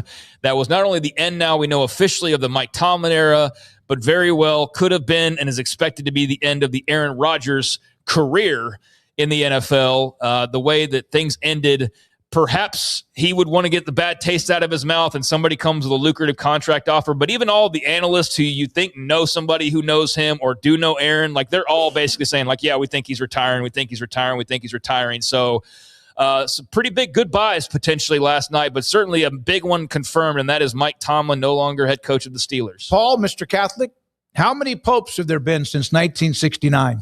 There have been 5. 6. 6. Okay. How many head coaches with the Steelers? 4. 3, right? Well, we'll be 4. Yeah. So 3. That's how much continuity they've had in Pittsburgh with Noel, Cowher, and Mike Tomlin. Yeah, So to me, as a coach, the Steelers immediately becomes the most attractive job, and the Ravens, because they both keep people a long time. And I like both those owners. I watched some of Steve Bisciotti's press conference earlier, but I do like the way that the Steelers run things, and that they commit to an era of a coach. They commit to a philosophy. They commit to doing it. And then the minute something goes wrong, they don't go, okay, we're going to fire everybody. We're going to do this. They really do their homework. They do their due diligence on who they're going to hire.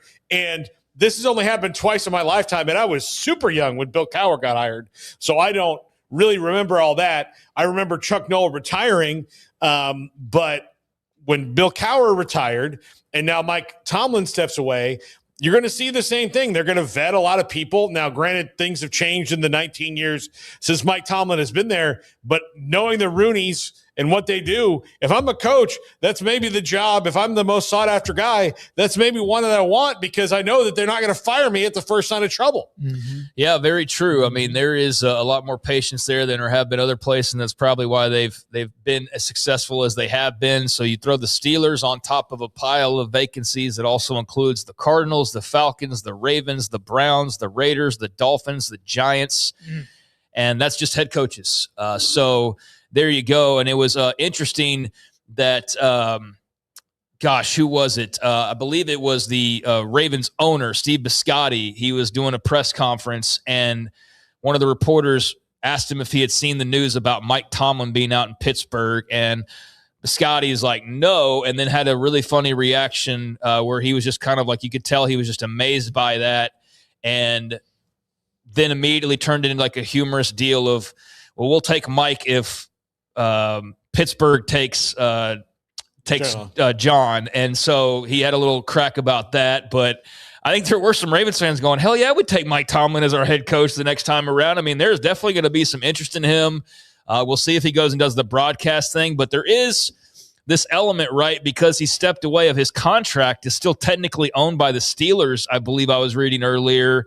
And so for him to go take another job, I'm not 100% sure on this, but I believe it would require like a trade for him to go anywhere. They would get draft capital. They have his rights. Yep. They have his rights still. So if somebody does want to hire Mike Tomlin, they're going to have to negotiate a deal with the Pittsburgh Steelers to get that done. And so Mike Tomlin is out there, and the Steelers season wrapped up last night with an absolute ass-kicking that wasn't reflected on the scoreboard all the way through. It was reflected by the end, although the end didn't tell the whole tale, because really a lot of that scoring happened in like the last few minutes of the game. But even when it was still a somewhat close score, it was still a major ass-kicking. Yeah. Like, the Texans' defense is unfreaking believable. How about Will Anderson, the former Alabama linebacker, and, of course, Jalen Petrie? He is just a beast, Anderson. Man. Yeah, they allow only 6 points in that game, win 30-6, and it was just as impressive as you can ever find when it comes to defensive performances. It was unbelievable. The Texans on a heater as far as, and that's a shame we're not going to be able to talk to John McClain, actually, because the Texans are the hottest team in the NFL right now. No They've doubt. won 10 straight games as of last night. So they move on from the wild card, and now they will take on Drake May and the New England Patriots in the next round, the divisional round. So from 3-5 to a 10-game winning streak to continue on this season, and we'll see. That ought to be a hell of a game, the Patriots and the Texans coming up next week. But man, that defense, if you did not watch last night, you missed out. And I don't say that about a lot of things a lot of times, but I was just in awe of what I was watching. And the Steelers didn't help themselves, granted. I mean, but you're not on a 10-game win streak because the defense was good last night against a pedestrian offense. Your defense has been leading the way, and C.J. Stroud was not good last night. Nope. He sucked actually last night. He needs to get his act together. So if they're did going the to beat center New England. snapping the ball to him. The center was terrible. I don't know what was going on with there, but didn't matter. The defense is so damn good, it didn't matter. So if you think about Aaron Rodgers, whether he plays again, and the guy's one of the greatest quarterbacks of all time, and he does look older, not just because of his face, but his mobility, etc. He had the fumble return for a touchdown when he had no chance. Then they punted.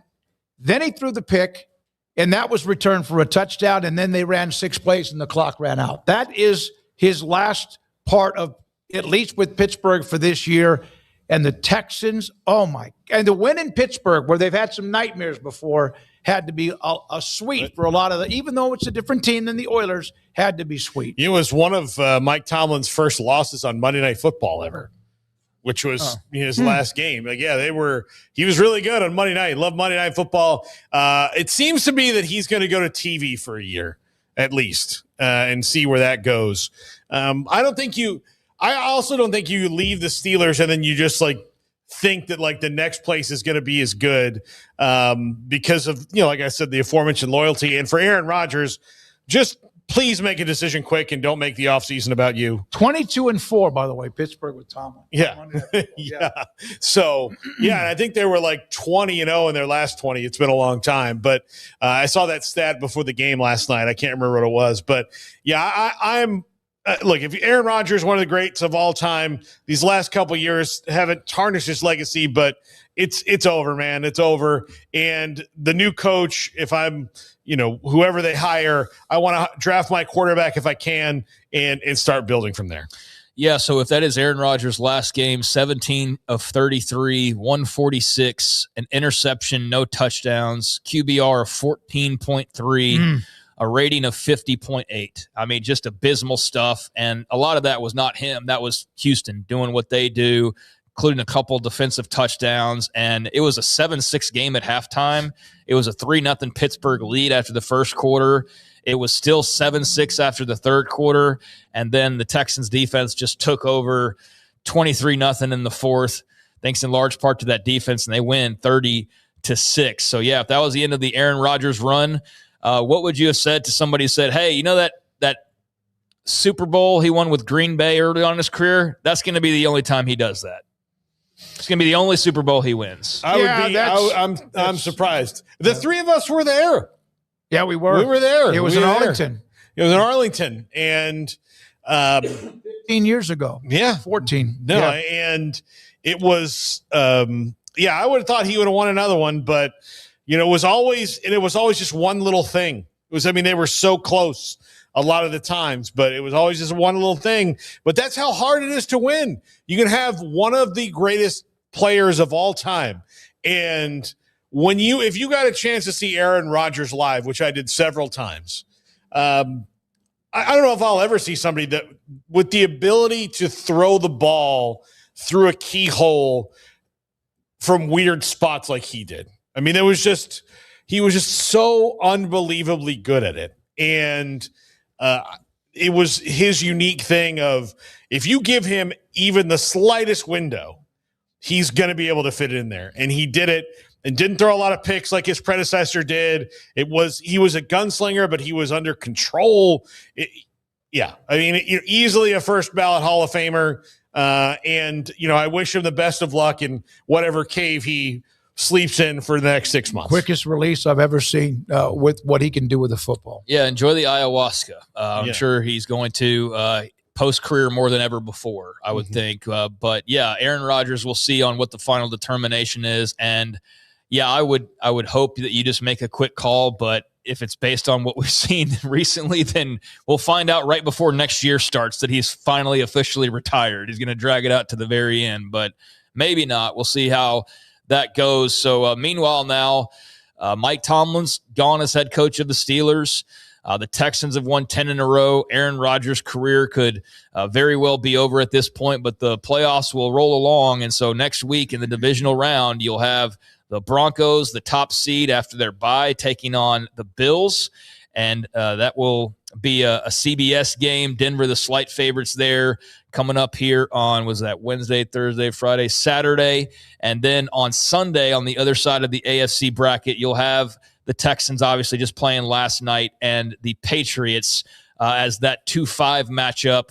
So Broncos versus Bills, Patriots versus Texans on the AFC side. And then on the NFC side, the top seed, the Seahawks, fresh off their bye, will take on the 49ers, who have lost George Kittle for the playoffs. And will it be part of next season as well? I don't know the timeline on his exact injury, but Seahawks, 49ers, and then Bears and Rams. So we are down to our final 8 and the final 4, both in the NFC and the AFC. And there you go. There's a few things that are off the radar. Yeah, the NFL playoffs had what, 4 games, and were there 4 or 6? 6, and 5 of them were down to the wire, except that game last night. And even that, as you said, it was 7-6 entering the fourth quarter. All right, no John McClain coming up. Do we have the Kirk Cignetti audio, Brandon? This is from yesterday. They had the college football playoff, and we'll have some from Mario Cristobal as well from Miami. But Kirk Cignetti was asked a question. This is from Andrea Adelson, on Indiana still being, even though 15-0 and coming off even a really good team last year, her question about whether or not they are still considered as a Cinderella. We've all seen the success you've had there since your arrival, but I'm wondering, what would you say to folks who think that Indiana may still be a, quote, Cinderella story, considering the past history of the program? Well, define Cinderella story in the context of Indiana. I'm not quite sure what you mean by that. A team that has risen up despite the past that shows there has not been a lot of winning tradition. Well, I think that's a fact. If you look at, the record since Indiana started playing football and relative to the success we've had the last 2 years, we've broken a lot of records here in terms of wins, championships, postseason games, top 10 wins on the road, et cetera, top 10 wins, period. And so, it's been kind of surreal, but, you get it done with the right people, properly led, and you got to have a blueprint plan and process. You got to have the right people on your staff and the right people in the locker room. And we've been fortunate to have great staff continuity. With Bryant and Mike have been with me 11, 12 years, and a lot of other guys on staff 5, 6, 7 years. And then down, in the locker room, we got a lot of older guys that have high character, great leadership traits. They can buy into the team vision. They're very consistent day in, day out in terms of, being committed and disciplined and working hard toward improvement, staying focused on the goal, keeping the eye on the bullseye, so to speak.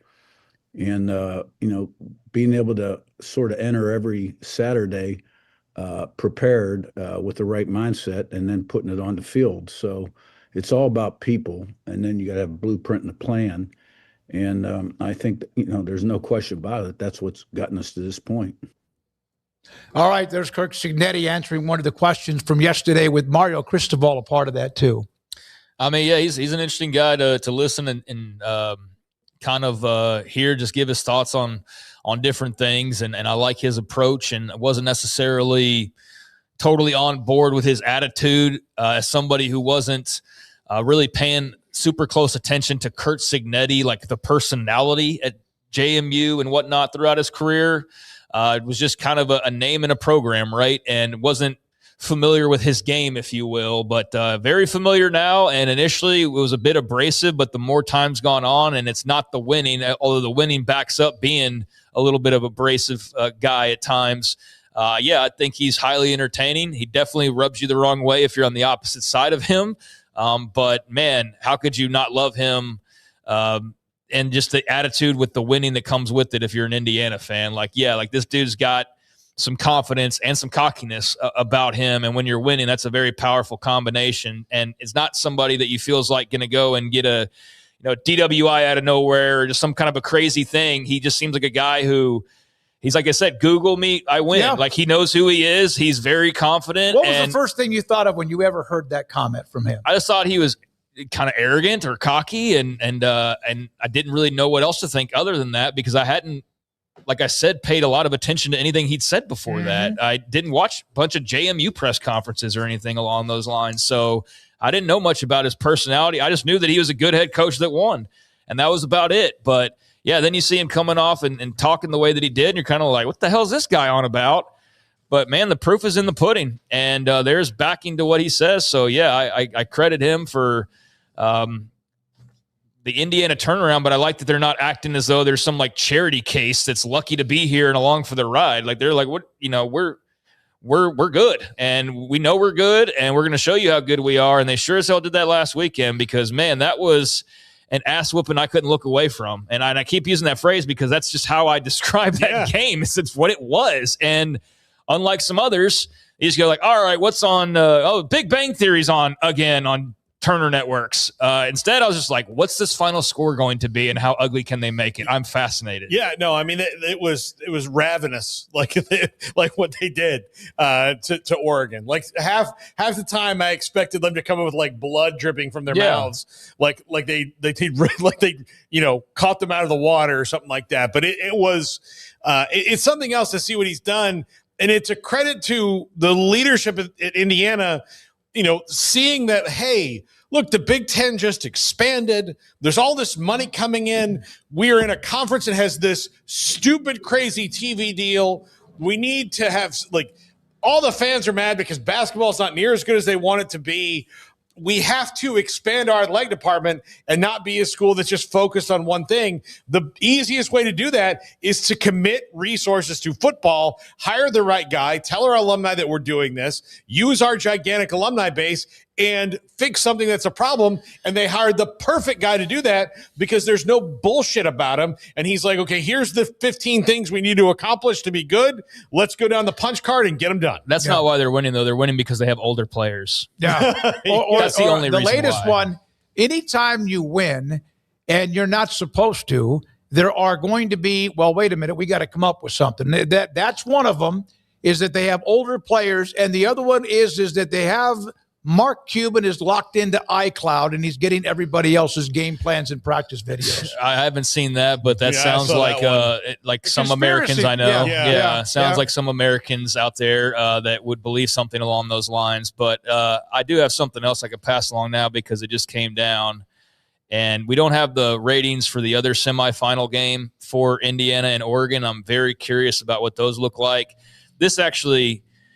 The other semifinal game, the Fiesta Bowl, the ratings came out actually yesterday, but the NFL ratings have come out, so we can kind of play them off of each other. But not great news for college football as far as the semifinal rating for Miami and Ole Miss. The Fiesta Bowl, 15.8 million viewers, 17.2 million at its peak. But that is not a very good number at all for the CFP semifinal, 15.8 million. The average there. Meanwhile, NFL wildcard, and I'm not trying to say that the CFP semifinal should be touching the NFL because we know it's just two completely different universes, no matter how badly one's trying to pattern itself after the other at this point. But I just mentioned the 15.8 for the semifinal, but for the NFL wildcard round, for Rams Panthers, 28 million. For that was on Fox. Fox also had, well, I'll get to this one. There's also 28.9 for Chargers Patriots on NBC. On Prime, Packers Bears, 31.6 million. On CBS, Bills Jags, 32.7 million. And then the big one, Niners Eagles on Fox. And obviously we don't have last night's yet, but Niners Eagles on Fox, 41 million viewers for San Francisco. And that big win over Philadelphia. So that is nearly triple the CFP semifinal between Miami and Ole Miss, which at its height was 17.2. And I have to imagine that's one of the lowest ratings, although that just caught wind of it. So I don't know in context just yet, but I'll look at that here while we're talking. Yeah. By the way, in our drafting off of this here, but we talked yesterday about the game being on Monday night and how dumb that is. Like, why, if Monday night's the best night, then why isn't one of your semifinal games on it? Why is it good enough? Because you don't want to mess with the NFL. Yeah, I know. You still can't mess with them on Monday night. Exactly. But like, why is it okay for Friday? Like, you've got the biggest numbers you've ever had. Just move it to Friday. Just give them Thursday and Friday like they are, or move it to Friday and be fine. And then you have this. You've got, I mean, between days, you've got hundreds of millions of viewers of all those games, putting them all together, just people loving football and watching it because it's a big game and important. So I would, if I was college football, I'm fine opening for the Stones. It actually just got the other rating, just came down here in the last few minutes. So we got the other semifinal rating, but on the Fiesta Bowl, average of 15.8 million viewers, topping only Clemson, Oklahoma from New Year's Eve of 2015 as the least watched semifinal of the CFP era. According to Sports Media Watch, given the changes in Nielsen methodology, which Nielsen didn't begin tracking out-of-home viewing until 2020, it's almost certain this year's audience would trail 2015, all things being equal. So not a good number. Only one other game with with playoff or national championship implications has averaged fewer than the 15.8. Last year's Fiesta Bowl, Penn State, Boise State, which was a quarterfinal on New Year's Eve, was the only one that was last. Yeah, that was last year. Yeah, it was last year. Penn State, Boise State.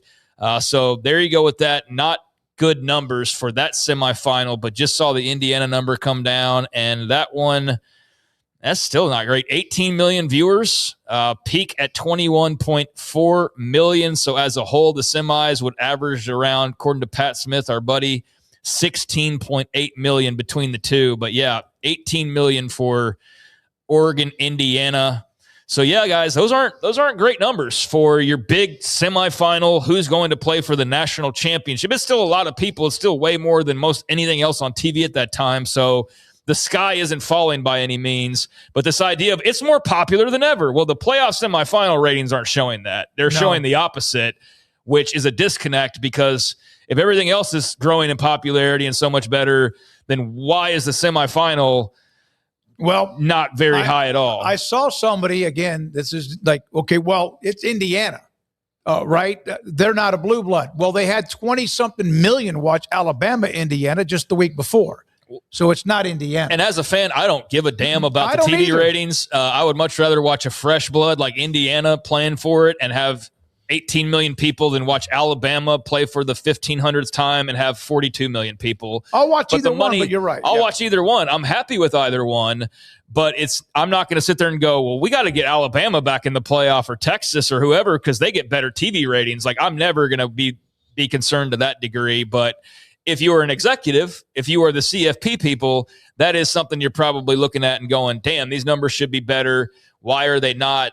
And I don't know. Seemed like maybe they were low for Indiana because they had everybody that's an Indiana fan seemingly in that stadium the other night, with a hell of a scene there and an awesome crowd watching them take down the Ducks. So there you go. All right. If you care about such a thing, not great numbers, but I enjoyed the games, and that's all I really care about. It is still amazing to me that the massive difference in the NFL, no matter what they put on. It could be the Texans against the Titans, and it would be, a massive number. All right, so coming up, Paul Catalina and his top five. Also, we'll have the spin of the wheel, and then quizzes and poll results and more from Andrew. This is 365 Sports. Big during the Start Something New sales event at Allen Samuels Dodge Chrysler Jeep Ram in Waco. Drive a new Ram 1500 Lone Star Crew Cab with $13,000 off, or choose 0% financing. Get a new Laramie Crew Cab 4-wheel drive with 3.9% financing for 72 months, plus $15,000 off MSRP. Explore in a new Jeep Grand Cherokee Laredo, starting at $31,990. Happening now at Allen Samuels. Come by, let's be friends.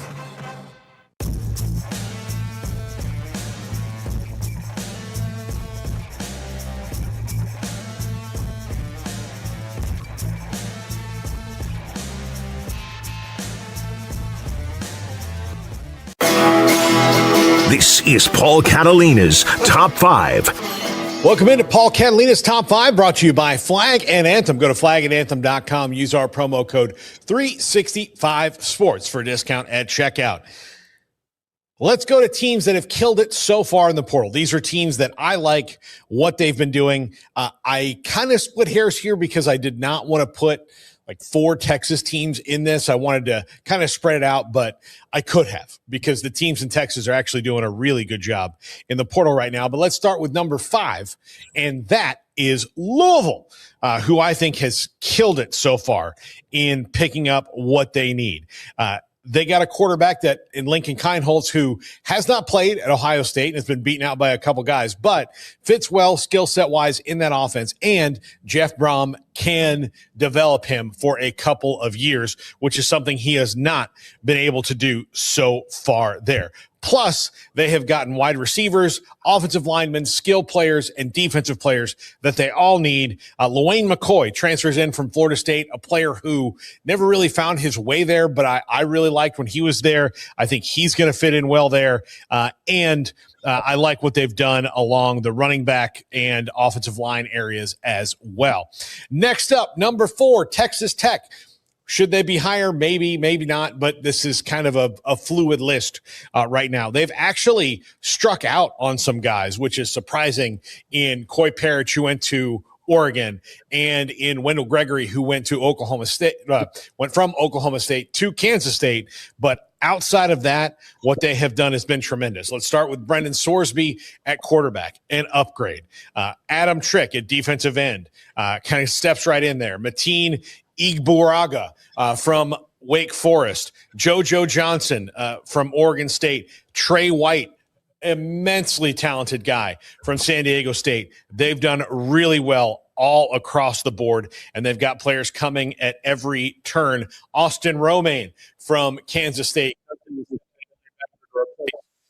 Rodriguez, who's fantastic. Everything they've had and some. Number 3, Houston. Willie Fritz, after year 2, showed tremendous growth, and he's got people knocking down the door to come play for him there, including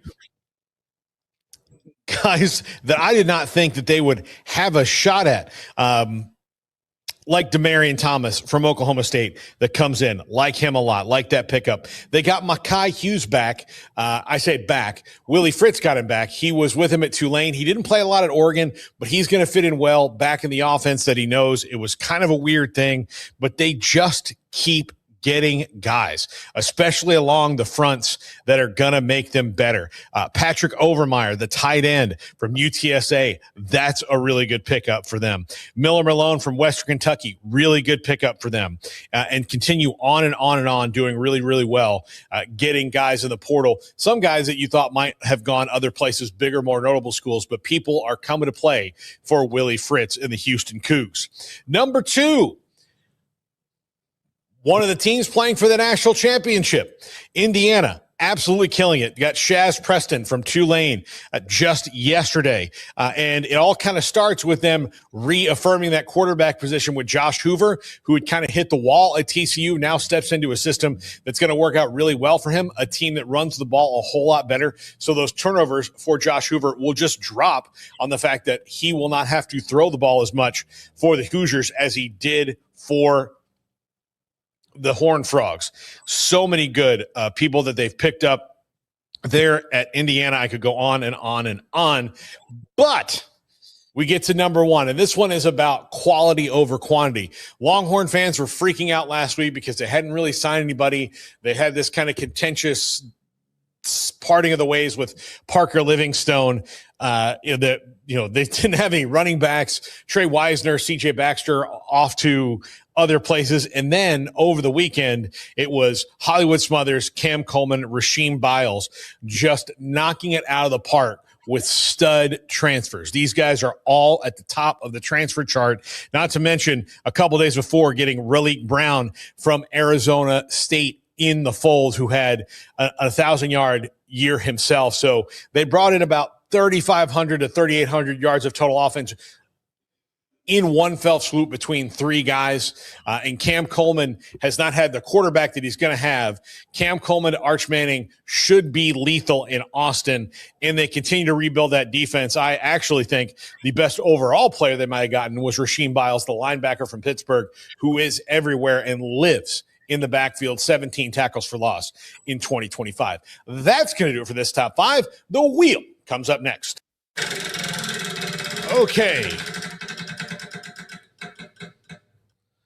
Okay, for Craig and Paul, which video game would look great on our 100-inch TV? Oh, gosh. Man, I haven't played new games recently, but I know I loaned out Ghost of Tsushima to Garrett not long ago, and the sequel's out. So I think that would probably look pretty sweet on the 100-inch. GTA coming up here in a few months will look great on there. But yeah, I'd say, or it's Ghost of Yotai. Sorry, it's Ghost of Tsushima Part 2, but it's Ghost of Yotai or Yoti or whatever. So yeah, that's a beautiful game if it's anything like the original, and I've heard that it is, if not better. So yeah, that would look great. I'm a sports game guy, so I do love the Tiger Woods golf, or now the EA Sports Golf. When you get to the cool courses, it looks really cool. I would love to see. And I have a pretty big television that I play college football on. It would look great on our 100-inch screen. Like thinking back, that Spider-Man 2 game is fantastic. That would look great on our screen. How come I'm not included in this? Because you cannot answer the question. I would play Donkey Kong Bonanza. Okay. Well, you know what? That probably would look good. I'm glad you didn't say Pong. Yeah. No, that's what he normally says. That's why I said that. Like 10 times that I've heard him talk about a video game, the last 10 times he's mentioned Pong as his favorite. So I remember that when I don't think we need HD for that graphic package. I'll give you some credit, Smokey, for the Bonanza thing. That is I saw a commercial. Donkey Kong's cool. Yeah, Mario Kart would be fun as hell on it. Yeah. I mean, I think anything's going to look pretty good on 100-inch TV. So, yeah, man. We have one. Since Andrew left me out, when I pay for the bill in San Francisco at the Super Bowl, I'll remember that when it's time to pay the tab. Yeah. We do have a 100-inch TV that we're going to be setting up with our new studio. It's got a big mount and everything, and we'll be doing some different kind of content with that. So if you're into those kind of things, then we are going to do them. So Andrew wants to do have you ever seen Conan O'Brien's Clueless Gamer, Craig? Yeah, I've seen that. He wants to do that with us. Okay. Yeah. So and I thought, like, hey, what the heck? We get to play video games and they at work. So I'm all for it. Yeah. Trivia. During the infamous 1982 snowplow game between the Patriots and Dolphins, what was the unusual background of the man who drove the snowplow on the field? Number 2. It's a felon on work release? I think so. Okay. Now, nearby construction worker, local farmer with a tractor. Well, I mean, all the other ones are just normal people. Scout. Yeah. Yeah, I mean, I think that would be the one that would be the strangest, right? I mean, nearby construction worker, that's not all that surprising. Local farmer with a tractor, I could see that. Off-duty Patriot scout, looking like a detective from the 1940s there. Connor Stalions' like dad. It's the Connor Stallions emoji. Yeah. Well, that's pre-Belichick. So yeah, that's true. I mean, felon on work release is like the spiciest answer here, so I'd go with that. Let's go felon on work release. Matt Henderson. He's reaching deep in the bag too. Yeah. Like he's reaching deep in the bag, and he's like, still can't get it down. Yeah.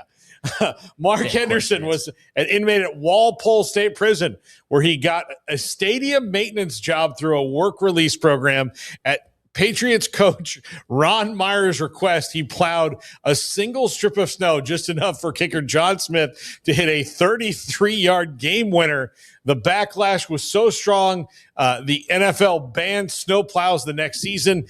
And if he feared the backlash, Henderson asked if he feared the backlash. He deadpanned, what are they going to do? Throw me in jail? By the way, that's a maximum security prison, but it's closed now. So it's not a maximum security prison. It was a maximum security prison. I've heard of it because of any like movie that takes place in Boston pre the time it closed. It was like, yeah, you're going to send up to Walpole. Yeah, well, I think it doesn't mean I understand the ruling there, because if you can suddenly bring out equipment to make your kick easier, that doesn't seem like it's all above board and very fair. No. She's suddenly like, oh, we got to make this crucial kick. Let's get the snowplow out and clear the pathway for this. No, like you got to kick that bad boy in the snow just the way that God dropped it on the turf or the grass, I'm sure, in this case. I just think the guy had found Jesus and was being nice. And good for Mac Henderson. That's how he's known there.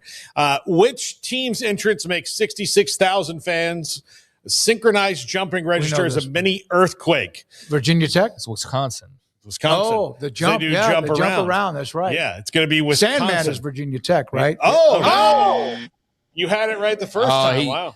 He definitely got us with the jump part, or got me, I should say, because, yeah, that's typically jump around House of Pain. But, yeah, you're right. I mean, Enter Sandman, I don't think of that as the jump around got me. The phrasing there got me for sure. Remember Mike Dewey? He's still around. He's the one that helped create a great ambience and atmosphere at Floyd Casey and created actually a tailgating. He learned that because he was at Virginia Tech when Beamer took over and watched how they built their tailgating from nothing. And he brought it a little bit of it when they were at Floyd Casey. And then some other people came along and said, get rid of it. Yeah. Let's make money. Yeah.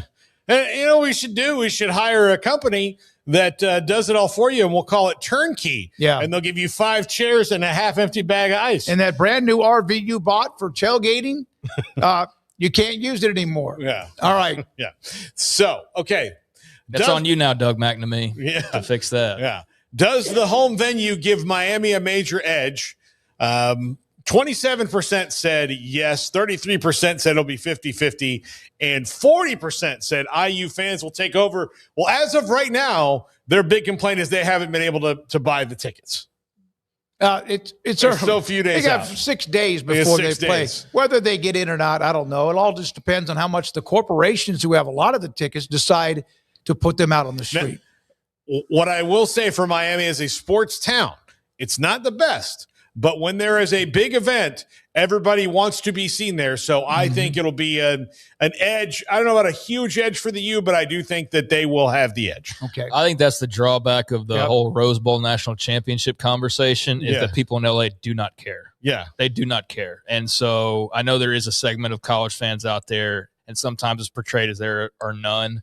But I do think that's like the one hang up on, well, sure, Alabama and Texas Tech would still travel to the Rose Bowl or whatever, but it doesn't take over the city, like a city like LA, like it would in Atlanta or New Orleans, kind of in the same way. So we were just talking yesterday about the Rose Bowl being like the ultimate, every national title is played there, and that's how you crown a champ. I do think that on New Year's Day would be something pretty special, but I can also see the detractors to that pointing that out, for example. Well, Craig, you weren't with us in Miami when we were at the Super Bowl in 2020. Were you with us in Miami? You didn't go to Miami. Yeah, I did go to Miami. He's the one that found the credentials. Oh, that's right. That's right. How did I forget that? No, that was but yeah, we went in Miami and Miami was just hosted so many things. The vibe we got from the people that were like staff there was like, yeah, we don't care that you guys are here. There's like a million things that go on here. I mean, I was speaking more to Los Angeles in the Rose Bowl, but yeah, you're right. way. Like Miami is similar in that, and I think just based on last week, I'm not sure about a takeover, but I would not put it past Indiana fans to take that bad boy over because I saw like one green duck or neon radioactive yellow color for like every 50 crimson wearing Indiana fans. It felt like every camera shot was red and white. And they were so that pick six. I want to know what the decibel level was for that, because that right there at the beginning when everybody was just frothing at the mouth for this game to get started. And that's how you started off. I mean, that was ear piercing, that pop from the crowd. So answer, I don't think it's a huge edge for the U. I think it at worst will be 50-50. And if I had to say somebody takes it over, I'd say Indiana over Miami fans, actually. But like, I do think that I think of it, Miami and USC are really fair comparisons because they're private schools in these big metropolitan areas that don't really care about college sports until they have to. But like, if you think back to USC in 05, 04, 05, like that run, it's very similar to what Miami's gone through. When they've been great, they're rock stars of the town. When they're just kind of good, nobody cares. Yeah, and I think you've seen with Ray Lewis and Michael Irvin or whatever, they'll be emotionally charged. But that's just two guys. But it will be a thing. Will the number one wide receiver, Cam Coleman, turn UT into a title contender? Well, they were anyway. Although their roster was a little bit wobbly, they're still really loaded. So I didn't say he's the final piece because they still have to protect Arch, and they'll work on that, and maybe it's Jordan Seaton. I said they'll probably still fall short, but that doesn't mean it's going to be a bad year. Well, I mean, if I had it at like a 75 out of 100 that, yes, he will impact them, it's at like a 55 after listening to Cole Kubelik dog on him and talk about him. Not directly, but you got the sentiment pretty clearly on Cam Coleman. I think he's an excellent player, but I do feel like we we do this with high school recruits, or we used to. Now we don't care about high school recruits, basically. But there are a lot of guys that are just vastly overrated as far as like the direct impact on a team. I think he makes Texas better. I think that in some ways it felt like I expected more out of the receiving core last year. And I think he's a guy that gives you a true blue, like 5-star type of a guy, but I don't think he's the piece that turns them into a title contender. I think that's still the defense and Muschamp and Arch and all of that before even the running back room before I would get to Cam Coleman, honestly. Yeah, when I tweeted about it and I was like, huge get for the Longhorns. This is a potential game changer. And most of the people who responded to me were, no, they still stink. They're still not going to be good. I'm like, all right, guy. Be mad all you want, but I think they better be in the playoff next year. I mean, they better be in the playoff next year with how much they're going to have spent and gone after and gotten, like a Cam Coleman, for example. And could be Arch's Biles. It's probably Arch's last year. Well, although I think it has to be. He's got 2 years left. Oh, that's right. He read they gave him the red shirt. He was a redshirt sophomore last year. He was a what was he exactly? He's a junior next year. Yeah, it's a true junior or something. Yeah. So anyway, no, he's got 2 years left, so he could come back. But yeah, I think Cam Coleman makes him better. I don't think you go from playoff maybe to national champions. I think that's more of Biles and Muschamp and maybe Jordan Seaton. They're one of the early rumored teams. Oh yeah. But yeah, Arch is going to have a lot of say, and Arch and Muschamp I think would be the top 2 guys as far as impact on next year's title status. All right, is that it? Thank you, Andrew, very much. They did not listen to me on Virginia Tech.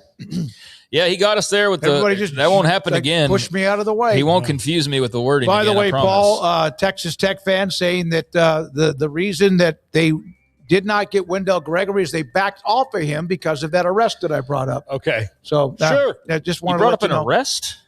Yeah, I talked about him when he bought those. He had 3 sacks and he was off the air. Oh, it was off the air. Yeah. I didn't even. He had 3 sacks in a game, and one of the comments was that it was to put all the items he had stolen in those 3 sacks. Oh, that's lovely. Well, no, I mean, I said we said earlier that, I mean, with all the D linemen they got last week, it felt like, this is maybe a decision that they made as well. So, they're going to be fine regardless. It would have been nice to have him, but I don't think it's a need by any means. Thank you, Brandon. Thank you, Garrett. Thank you, Andrew. And thank Zach Gelb tomorrow. Don't forget at 1 o'clock Central, 2 o'clock Eastern, right here on 365 Sports. For Craig and Paul, I'm David Smoak. Thank you. Good night.